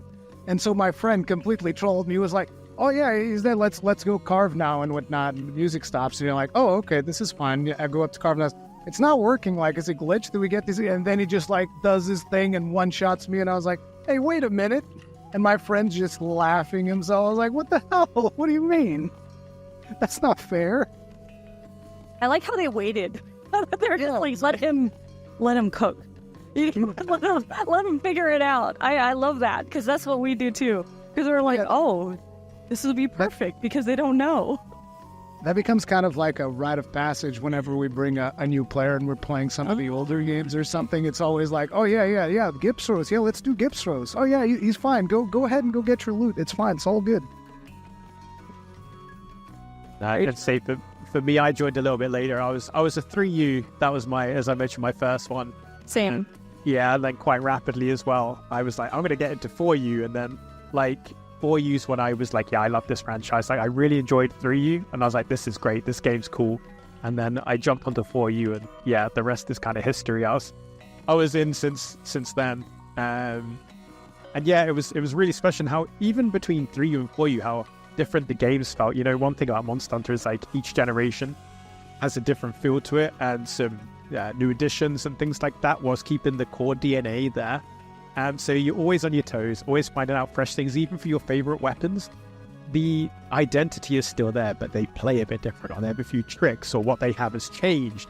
Like, you know, when you think, for example, between 3 to 4U and then jumping ahead and you look at the difference between like World and Rise, there's always something new, and there's always something to grow as a hunter and to try out. And that's what I found really, really fun. Yeah. You know, speaking of that era where you kind of started, John, that's also where I started as well. And honestly, it's the guides from the community and different creators that helped me really get into it. So you talked about it a little bit, but is there any like kind of key memories from that era of Monster Hunter 3DS that really resonated with you guys? the first time jumping in the water and actually being able to swim in it, that was amazing. There's so many memories. I mean, Gore Magala showing up, Tetsukabra, fighting that, and then, making all the armor sets. I think that game also hooked me. I couldn't believe how immaculate to me that game was. And it's still to this day just indented into my, I guess, memory. I even told the previous community managers it changed my life. And they're like, huh? And I'm like, no, I'm being serious. This game changed my life. And I think they kind of were like taken back by that. And I was like, no, it was, my hands were bruised. That's how much I held on to my 3DS. And it was bruised on the sides, and it was I was clenching the whole time. I didn't move most of my days. I was in my bed playing, crafting, and it was just, I almost felt like I was manic. I love the game so much. And I was like, this is it. I love Monster Hunter. And I think that definitely solidified my passion, the 4U days. So yeah, it's great. I mean, Monster Hunter 4 Ultimate is literally the only reason why I even bought a 3DS to begin with, because I don't care about 3DS at all. Like, I usually play home console and stuff like that, but 4 Ultimate did not come out on home console, so I was like, well, I have to get this 3DS because I definitely want to be playing this game.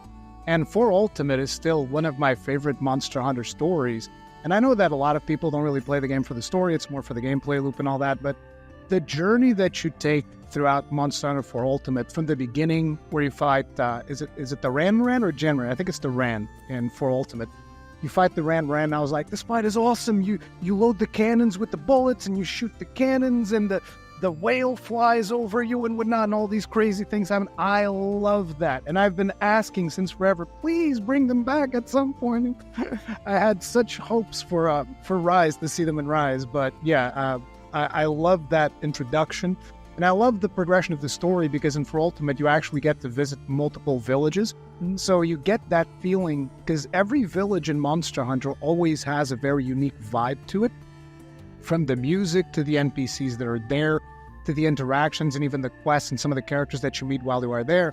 And then 4 Ultimate, you get to experience that feeling multiple times, which to me was really cool. And even the whole thing about min-maxing your palico a little bit. And in 4 Ultimate, we also got Charge Blade for the first time and mounting for the first time. So I was even playing Insect Glaive because I just wanted to mount all the time, because I thought, oh, this mechanic is so cool. And just like stabbing at the monster while he's like wildly trying to get you off and whatnot. It was... You remember the pizza cutter thing? Oh, yeah.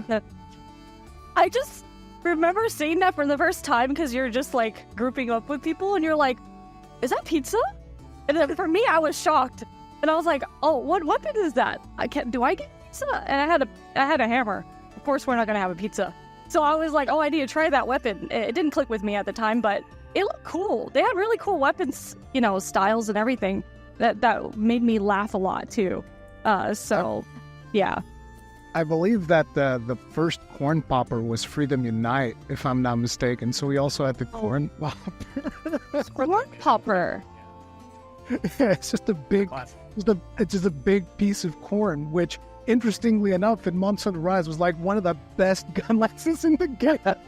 Oh man, that sounds cool. I did not. Yeah, I need to play that weapon now.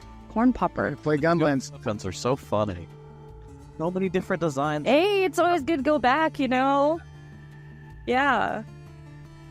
It's like when I first saw the tuna greatsword, I was like, it's an ice elemental greatsword. No, I'm holding an actual spear tuna by the nose and swinging it at monsters. And then for like hammer, you get this teddy bear that you beat people with. Yeah. This is perfect. I love this. Yeah, the range of weapons, you've got your serious kind of weapons, you've got the cool looking weapons, more traditional ones, and then obviously you've got like the comedy weapons almost. Like, I think, is it you can get a couple of mugs of beer or some other beverage, and I think, is it World? For dual blades. For dual blades, yeah.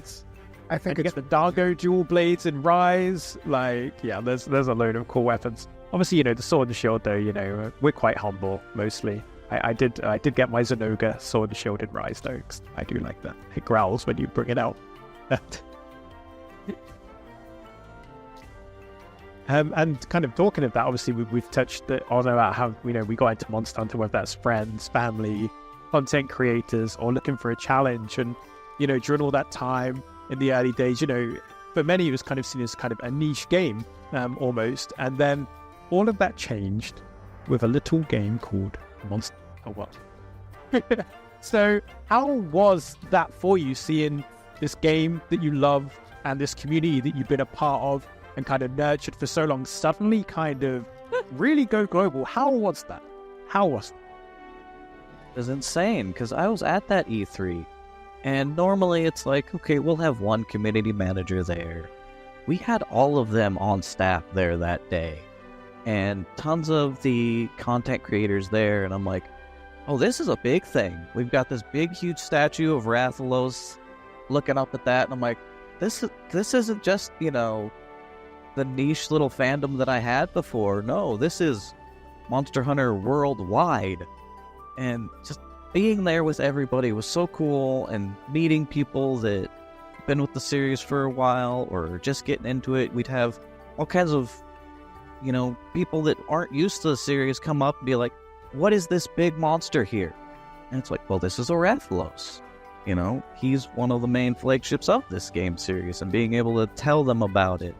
And then actually getting to see the gameplay, and it's not flat world anymore. It's all these massive landscapes, and being able to track the monsters around and actually feel like you're hunting them it's insane.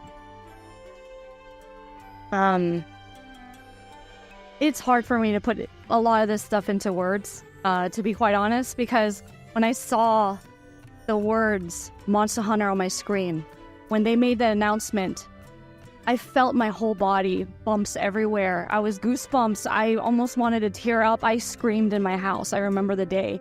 I was like, Monster Hunter is coming to PlayStation. I still feel it. Like, I remember who was around me. I remember the moment, and I was like, this is going to be crazy, because it was always on handheld for me.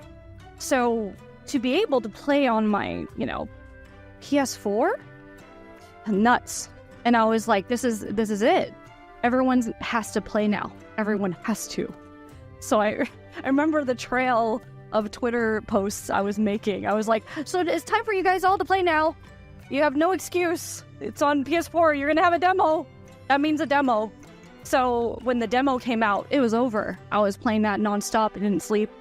It was awesome. And I could slide down, with my hammer, and boop, I was just, it was great. Anyway, moving on. I loved it, all of it. So to me, that was so meaningful that I actually don't remember a single other thing that was announced during that E3. It was just like, no, whatever. It's Monster Hunter is finally coming. Because the thing was, I had covered Monster Hunter in my channel before the announcement of World, but it was always like one of those things where I couldn't really dedicate as much time as I wanted to it, because one of the things about content creation is about timing, right?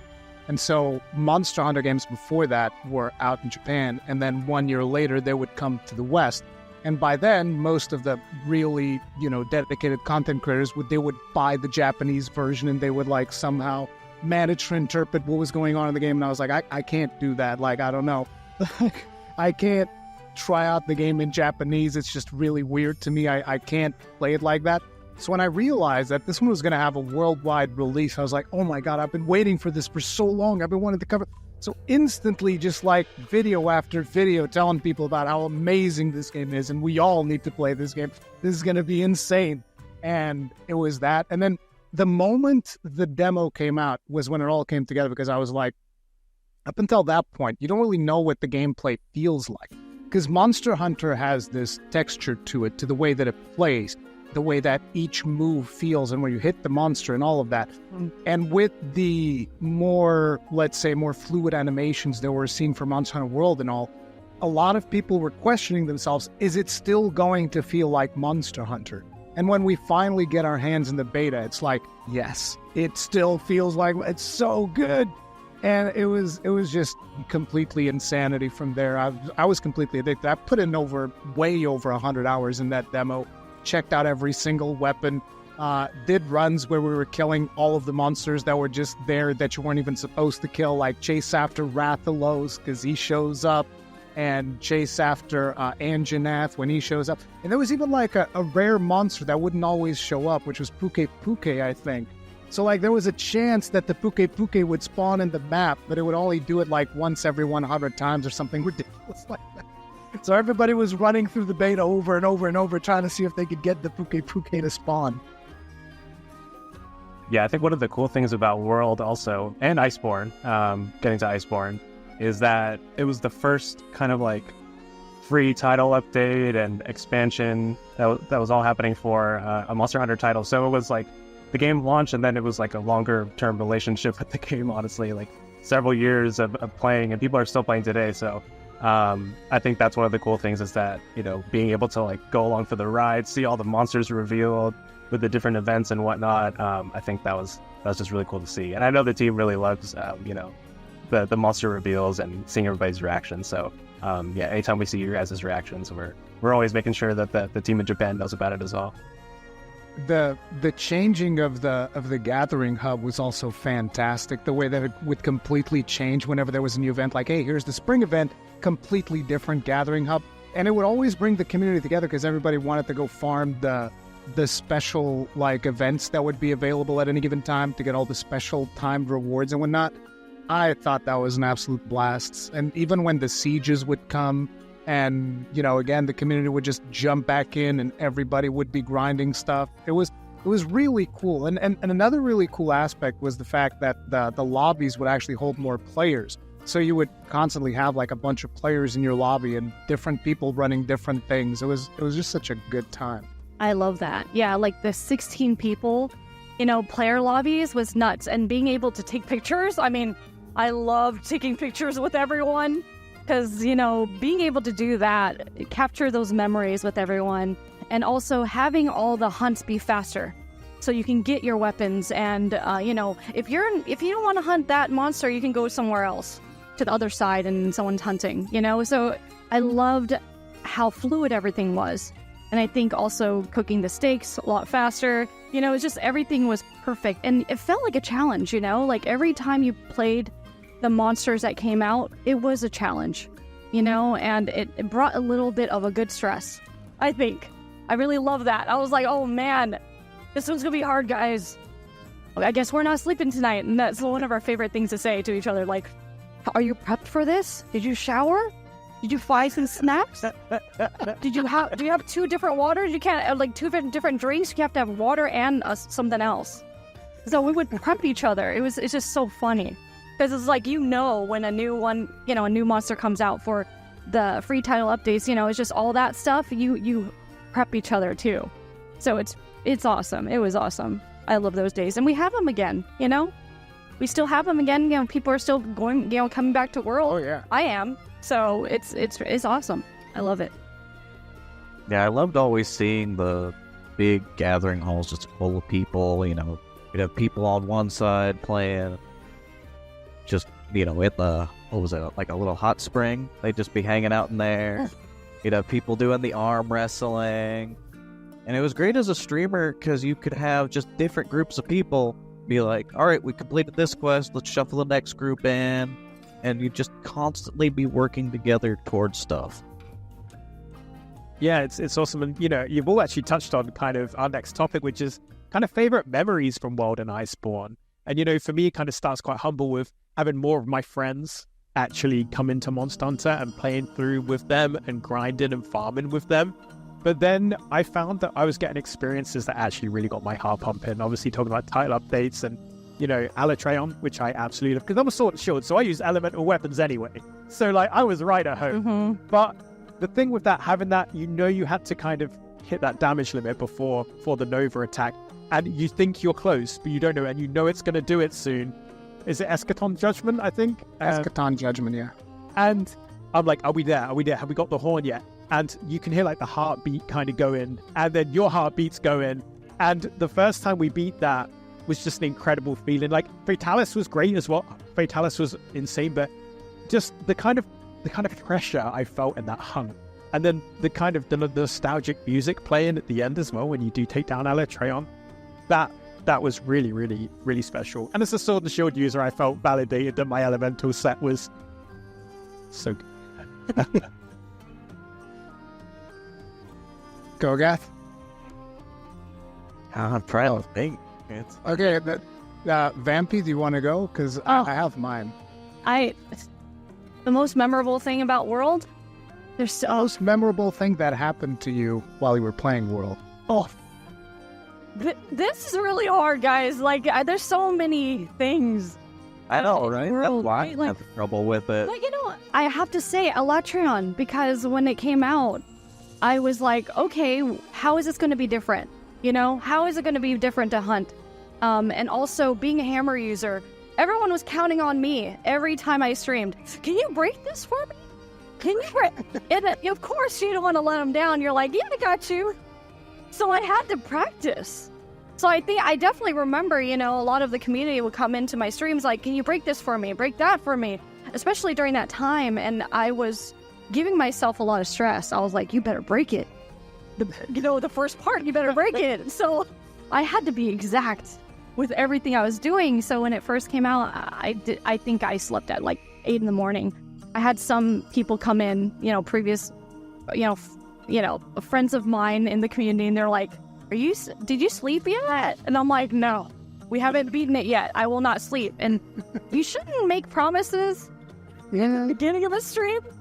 I recommend don't do that, because you're not gonna rest. But that was definitely one of my most memorable, because when we did finally beat him, it was with the people that I hunted the most, because we worked very well together. So we can synchronize, and we trusted each other, that we knew our weapons very well. And I think that's one of the main things, is working with a team that knows their weapon and knows timing. And being able to have that, camaraderie with friends is awesome. So yeah, same then. So it'd be easy to also go after Alatreon. So I'm going to mention 2 other things that were extremely memorable for me. So one of the first ones was one of the first times I interacted with Basilgoose, which ends up being my favorite monster, particularly the seething variant that we got with Iceborne. That's my favorite monster of all time. Easy, because I'm all about explosions and he's all about explosions. But the really cool thing was that he would just jump into your hunts and be the most annoying creature ever. I was fighting, I think one of the first times, I was high rank fighting a Radabon in what was it called? I forget the name of the place where Radabon hangs out. You guys know what I'm talking about, right? The Rotten Vale. Rotten Vale. So I'm in there and I'm fighting Radabon, and he comes in and he starts dropping, his bombs. And I was like, what? What's this? And then I hit one of them by mistake and it explodes in my face. Now, what's going on? And then he drops in, boom. I was like, what is this? What's going on? And then he leaves. And I'm like, oh, okay. So I continue fighting Radabon. And after a while, he comes in and does the same thing again. And I was like, no, this is not right. So I chase him all over the map. You're not supposed to fight him at that point. But I just chase him all over the map. And I fight him I don't know for how long I fought him. But I think I carded 3 times to him. And I lost the quest because I was just like, forget Radabon. I need to kill him because he's so annoying. So like that rivalry, I was super excited about that. That's one of my favorite memories. And the other one was actually a collaboration. Extremoth, if you guys remember Behemoth, but like the extreme version of him, because that required so much coordination that I had to like bring in my previous expertise from MMO raiding, and I was like, okay guys, here's what we're gonna do. When he does Charybdis, everybody that has the thing under you have to go to one of the corners of the map, you have to drop your tornado in the corner of the map, then you come back. I was playing Sword and Shield for that. I made a build that was all about like wide range, healing, speed eating, whatever was the thing that made you sometimes not consume your consumables. Yeah. I forget what the name of the skill is, but I had all of those things going, and the idea was everybody in my lobby, you never have to heal. never have to worry about that. All you got to do is deal damage, okay? Yeah. And I know exactly when I want the mount, so I will do the mounting when it needs to be done. I will do everything. And it was amazing because it was such a thing that required so much coordination, and it took a tremendous amount of time to actually do. And it was a ton of fun to go through and do that fight. I loved it. Yeah, I love that. I mean, when you're talking about it, I visually was seeing like how everything mapped out because I never used my radial. I usually just craft everything. Oh, wow. That was the first time I actually used it. I was like, oh, I have to like have that jump mechanic, you know? So I had to put on the bottom of my radial, and I was like, okay, do the the healings and all that stuff. It's just crafting on the spot, you know? So that was definitely one of them that I had to use for. Using the Dragoon jump to escape the meteor? Yeah. No, I was always hiding behind the rock. It's all timing, and I think that's one of the things too, like, you know, to learn it, right? Like so well that you know the time, right? Like everything's timing, and especially with those kind of monsters, you're like, okay, better count. So we're counting too. It was really crazy. I was like, what? I felt insane. I think that hunt, I definitely felt like an insane person. But also, you wanted the armor set. It's beautiful. Oh, yeah. I felt so cool, and you can change the colors and everything. I was like, oh, look at me. Like every time you go into, you know, like the Gathering Hub and you have a new set, you always feel like in 4U where you could like change the color. So fancy. I know, you just feel so cool. Like, oh, I have it. You don't have it? Like, oh, that's oh, you don't have it. Oh, right there. Oh man, too bad. I guess Yeah. Oh, I mean, you know, I'm good, I guess. Stream life. Love that. No, that was fun. It was fun. At the same time, a lot of us would be like, "Oh, you don't have that? Well, come on, let's go get it." That's true. Make our friends. That's true. Let's help do them. It was a lot of fun. It was really good times. No doubt. Did we circle back around to you? For me, what impacted me the most was when Iceborne came out and we got near the end of it, and all of a sudden, here's the general showing up. You know, hey Hunter, we need you. It's like, there's more story? You guys are adding more? And the whole nostalgia wave of going back and having to fight Fatalis again, it's like, I get to teach you this lesson again, old man. Here we go. And I just loved how much it was still the same, yet different at the same time. It's like a lot of the old strategies still worked. It's still Fatalis, but they changed it so much with Iceborne, and just, again, how much this series evolves through time. It's crazy, and it just really moved me hearing the music again. And you'd get those goosebumps. You're like, yep, this is it again. This is why I'm hooked on this series. And when you get Proof of a Hero, when you get him low enough and Proof of a Hero kicks in, it almost brings tears to your eyes. Oh, let's go. He's down. We gotta get him. Every time anyone talks about anything, I'm just my face. I feel like getting hot because I'm like, I know how you feel, and that's the coolest thing. Like, anytime someone tells their story, you can feel a little bit of yourself in that moment, you know, with them. So it's awesome. I just see, well, now it's obvious the team definitely thinks about what they add to the game. Yeah. Into everything they do. Even with the collaboration quests they do. It's not just, yep, here's an outfit from this game. With World, they added new quest lines and really made you feel like part of their world as well as part of Monster Hunter. Yeah. Honestly, when Proof of a Hero hits in that Fatalis fight, I feel like my brain just like hits like a weird, like, I don't know, a weird level where I'm just like, nothing else matters. And I think I've made some mistakes in that hunt at the end because I've just stopped thinking at that point. It's too crazy.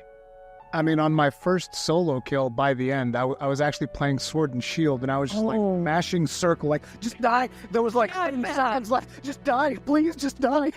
And you don't know when, because you're just moving back and forth. And it's not very obvious because you're in contained area. You're like, you gonna die? For me, it amps me up. Like, that music hits, and I'm standing up now playing the game. Like, come on, Let's Yeah. go. The lean in. Wow. It was hard though, man. Like Fatalis is hard, but that was rough. Yeah, that was a rough one for sure, but very fun. And he looked amazing. Oh my god. Just to see him in that way, I was like, dang, what? Like I remember when you're like that. Real tiny. Like you would fly over me, you know, like in that lava area, you know, so it's very interesting to see him that big. So Yeah, well, we'll move it on from World and Iceborne. Obviously, that's such a huge topic; it's really tough to. But Could be here.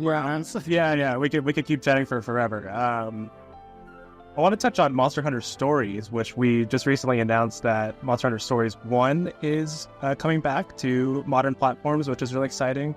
But have you guys played either of the two Stories games? I mean, we both Jono and I think we've already talked about some of our memories in the pre-show. We both love those games and the different like kind of turn-based RPG style it brings to the series. But how about you guys? Oh yeah, I played them. Like when I first saw them, it was their predecessor. There was this arcade machine in Japan called Monster Hunter Spirits, and they'd have all these little baby designs of monsters. So I was like, those are really cute. I really want those. And then seeing them bring it over to consoles, change it to Monster Hunter Stories, I was like, yep, this is what I want. I love these kind of games. And just the characters really grab me. I know Naviero is not for everyone, but I absolutely adore him. Really excited first game's coming back because not many people have experienced that story, and it gives so much backstory on him, and it will make you love him.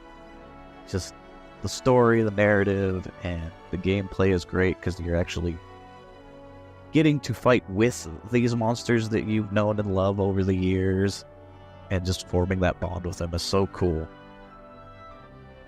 yeah, I definitely agree. I think that when I initially started getting into the Monster Hunter series, being able to play with others, but my first love is RPG, like just those turn-based style games. So having that style of game for Monster Hunter introduced to me, you know, and being able to play it is just two of the best worlds together for me. Seeing it very cute in that way, chibi, and also like their story, and also like getting my friends who are RPG nerds like that, the turn-based style, getting them into it was really easy. They're like, oh, why do you always play Monster Hunter? What are these monsters? I don't understand anything. And even though they don't like the other kind of game style, they could play this, and they thoroughly enjoyed this. So the stories was perfect for every kind of person that, you know, that I could talk to about Monster Hunter. And they eventually learned all the monsters too. So when I would stream the other games, they were like, oh, so that's Rathalos. And I'm like, what? And I'd never heard them talk about Monster Hunter before. So it was just kind of cool but weird at the same time. Like, oh, yeah, sure. Then that means you have to play in other games now. So they liked it too. They loved it. So I loved it. They loved it, and it's pretty awesome that for me, seeing it in that way was really cute and fun. So yeah, I'm excited for it. I got to see Legiacris again after so long. I've missed Legiacris for so long because, like I said, I started with Try, even though it didn't really click with me. I still had fond memories of that mission where you jump into the water and there's Legiacris just being super menacing and whatnot. So being able to see him in that game and actually have him on my team was really cool. But ultimately, just being able to actually ride a Basel Goose around, I was like, oh, this is so awesome. And the cool thing is also that you fight alongside the monsters. And so, you know, I would also be wyvern firing because you guys actually put gun lance as one of the weapons, because I don't think all of the weapons were in there. So the fact that we had gun lance, I was like, yes, gun lance, and you could actually wyvern fire alongside the monsters. It was just an absolute blast. I loved it. And the ultimate attack that we could do with the Basel Goose was also freaking amazing. So it's like, I was like me and my boy Basel going all over the place, killing all of the other monsters and whatnot. And yeah, it was perfect. Love Any game where you can befriend Kazu, I think is great in my book. Is that your favorite? Oh no, but It's okay. I was wondering. But he has the best theme, you gotta admit. I mean, oh yeah. That OST. Yeah, the headphones just explode. OST? Did you say the OST? Oh yeah, the best. The best. I'm a fan. I love Kazu. You've raised a good point, Vampy. We've not actually revealed our favorite monsters yet. So, as you brought up the topic, would you like to start? Oh, Brachydios. When I first saw him, I was like, what is he doing in there? The lava area and for you, I was like, what is his head doing? And he just blow things up. Like Basilisk, right? He would just blow things up at the same time. I'm like, what is this? But I loved he was actually very cute to me. Even though he was like causing destruction, I was like, this guy's adorable. And I think Guild Marm helped in that. She kept talking about him and made me obsessed too. And I was like, he's pretty interesting. She kind of brainwashed me, so I really liked Bragdios, so that's my favorite monster. Mine has kind of evolved over the years since, I started with the beginning, and just the love of Kutku lasted quite a long time. Then finally Generations came out, and I see Gamos on this big, beautiful elephant, and fell in love with her. And then now we've got Malzeno, and I just absolutely love the vampire vibes of him, and color scheme, and just everything clicks with me. Yeah, those are awesome, but again, to me it's Seething Basilgoose. I mean, he literally jumps up in the air, drops a bunch of bombs, and then explodes as a nuclear explosion in the middle of the map. Gorgeous. Love it. Can't get enough of it. You're like, I'm a simple man. Exactly. I like explosions. You know how they say cool guys don't look at explosions? That's not me. I feel that, though. I feel that. I see it. Every time someone talks about their favorite monster and just that one, I know them already. I'm like, okay. Yep. I see what you like. I see what you like. Cool. How about you, Well, Joey? yeah, I'm a Devil Joe fan. I have to. My name is in it. Oh, you like? But also, yeah, I love the pickle. It's got like the tiny arms, so it's it just invades right in. Just completely destroys whatever hunt that you're doing, which I love that. It's just like the unpredictability, and also it's just got so much charm. It's just like this. Do you remember the pickles that they used to sell? Do you ever see those? At the caravan, they sold Devil Joe pickles. It was really. I still have it, which is kind of gross, but I still have the thing. I was like, why? But then I bought it. I was like, how many years ago now? I don't want to remember because I didn't look at it either. I said, it's kind of gross. But anyway. Yeah, but Devil Joe, yeah, I think he's Devil Joe, his character, we could talk about this for the whole stream, but like Devil Joe's character is very interesting. Like, you want to troll him. Yeah. Like, he's not very serious to me. He's just like there, and he's just hungry all the time. I'm never scared of him. I'm just like, okay, come over here. But yeah. But yeah, before we end up on the mythology of whether or not Devil Joe eats his own tail or not, my favorite monster, and I'm not copying you, I swear, is Brachydios as well.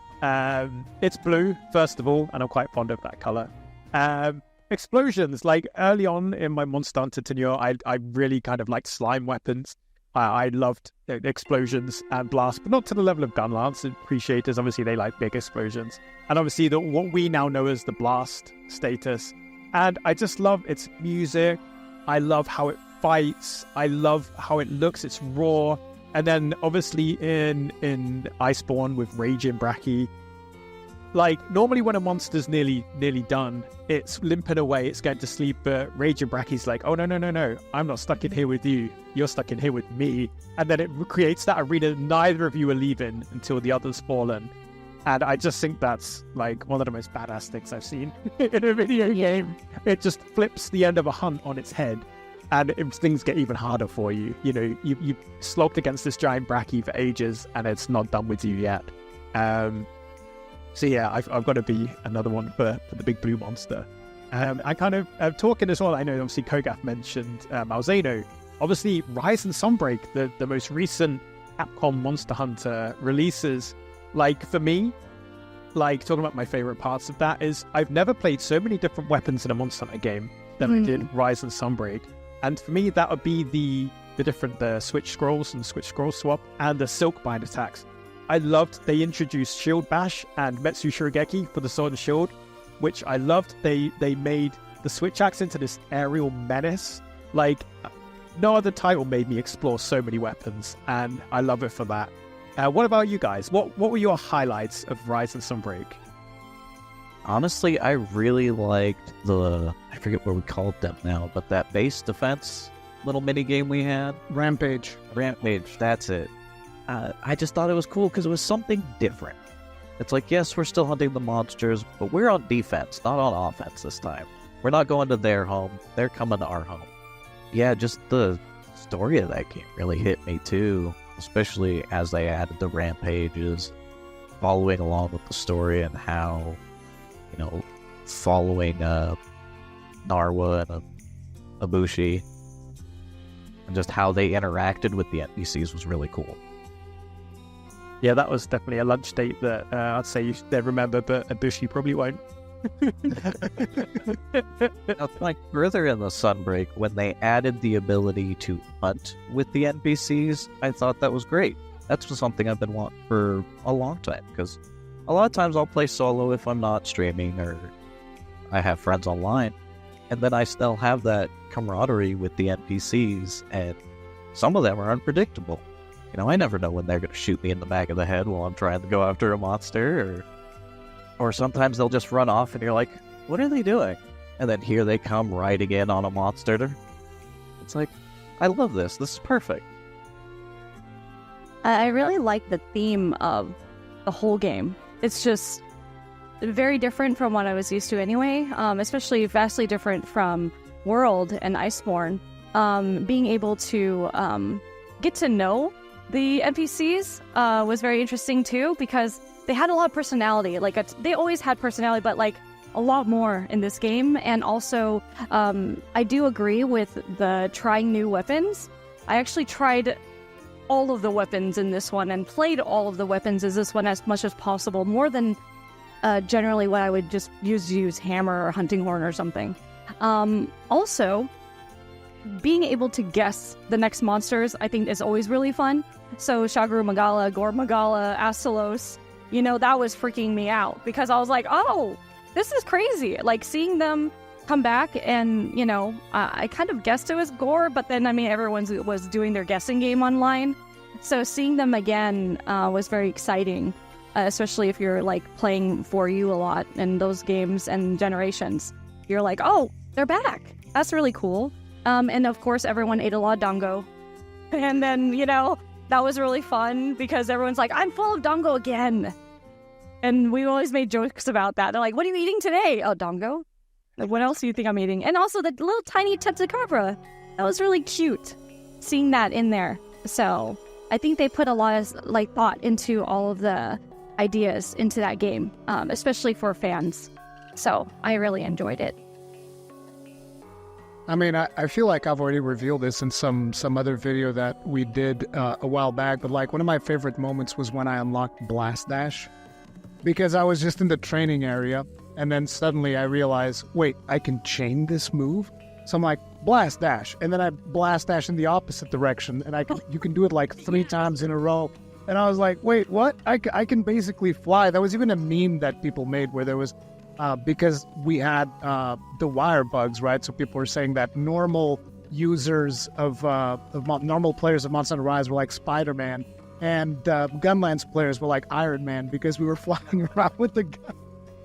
Very true. That was so much fun. And the tremendous amount of play styles that it unlocked for Gunlance, where you had, at the beginning of Rise, you had stake spam, because you could basically just constantly do the worm stake, and then you would do guard reload and then worm stake again, and then you had different playstyles with full burst, and it was crazy.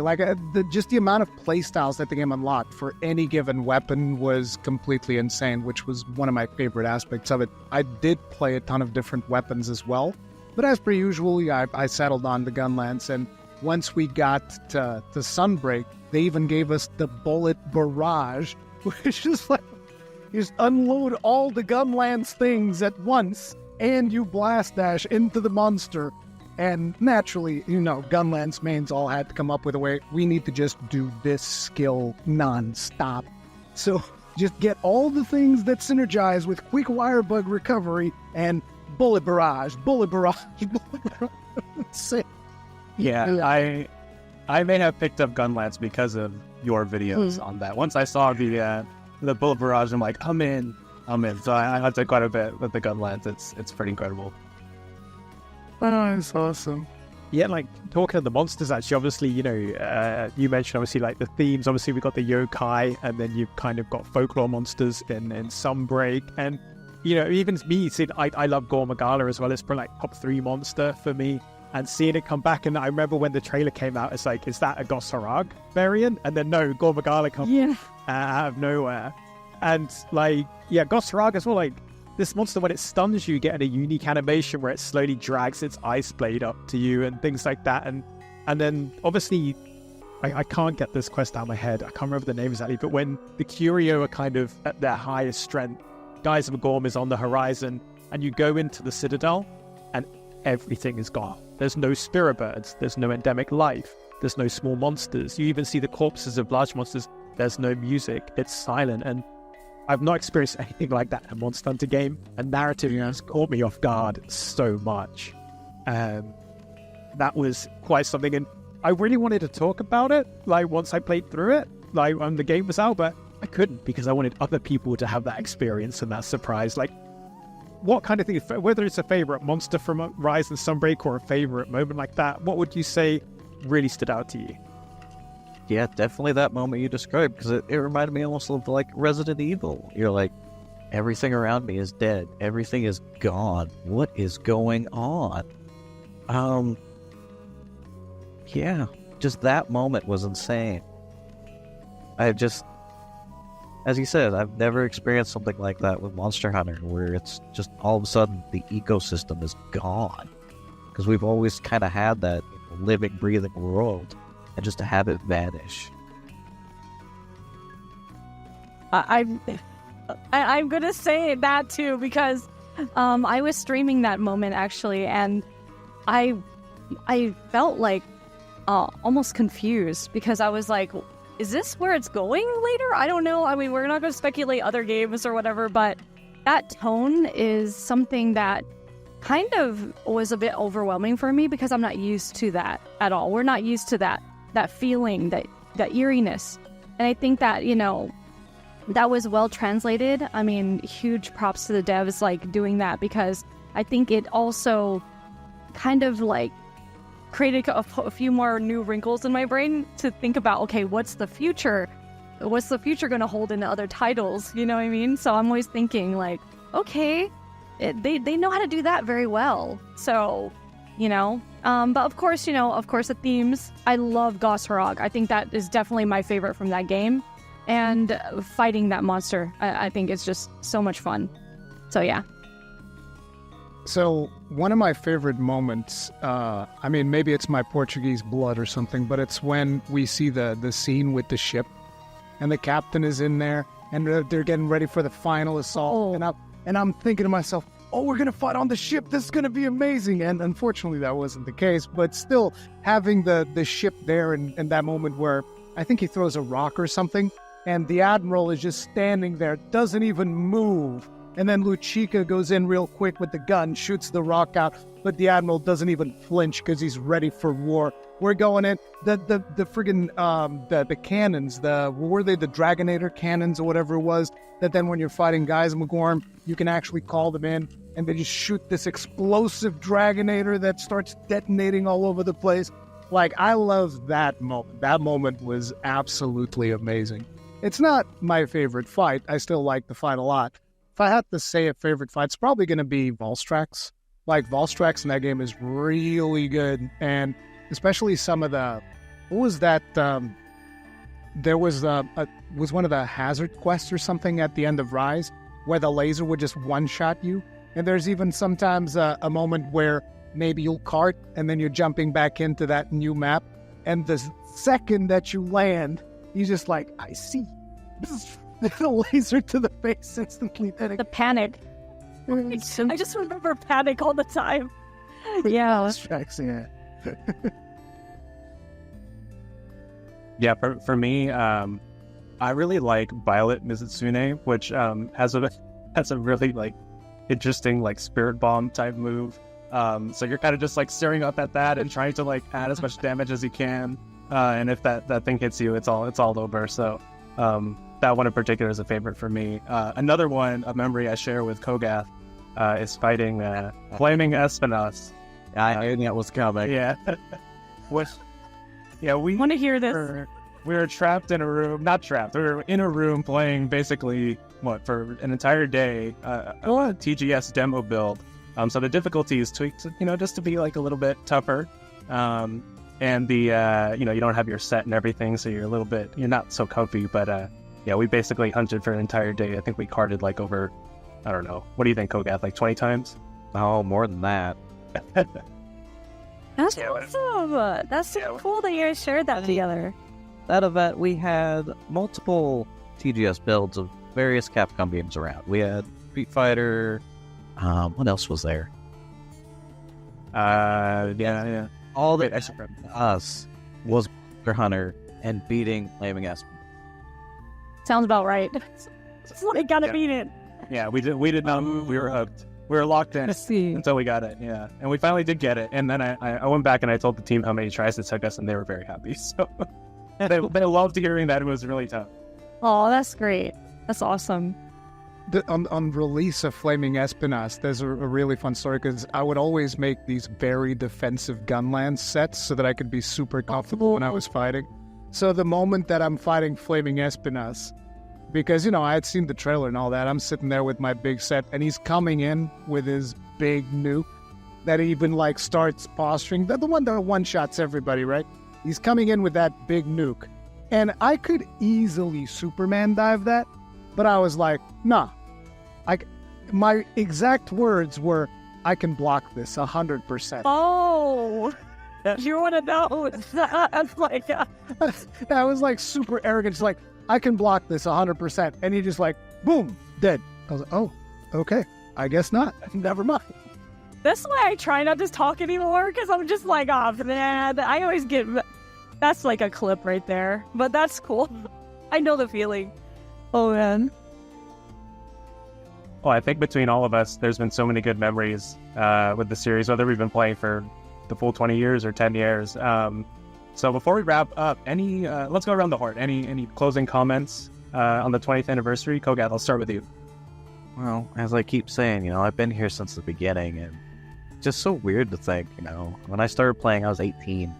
Now I'm pushing 40. It's like I've grown with this series and been such a big part of it. Seen so many different people come through, so many new monsters, and every game just astounds me every time.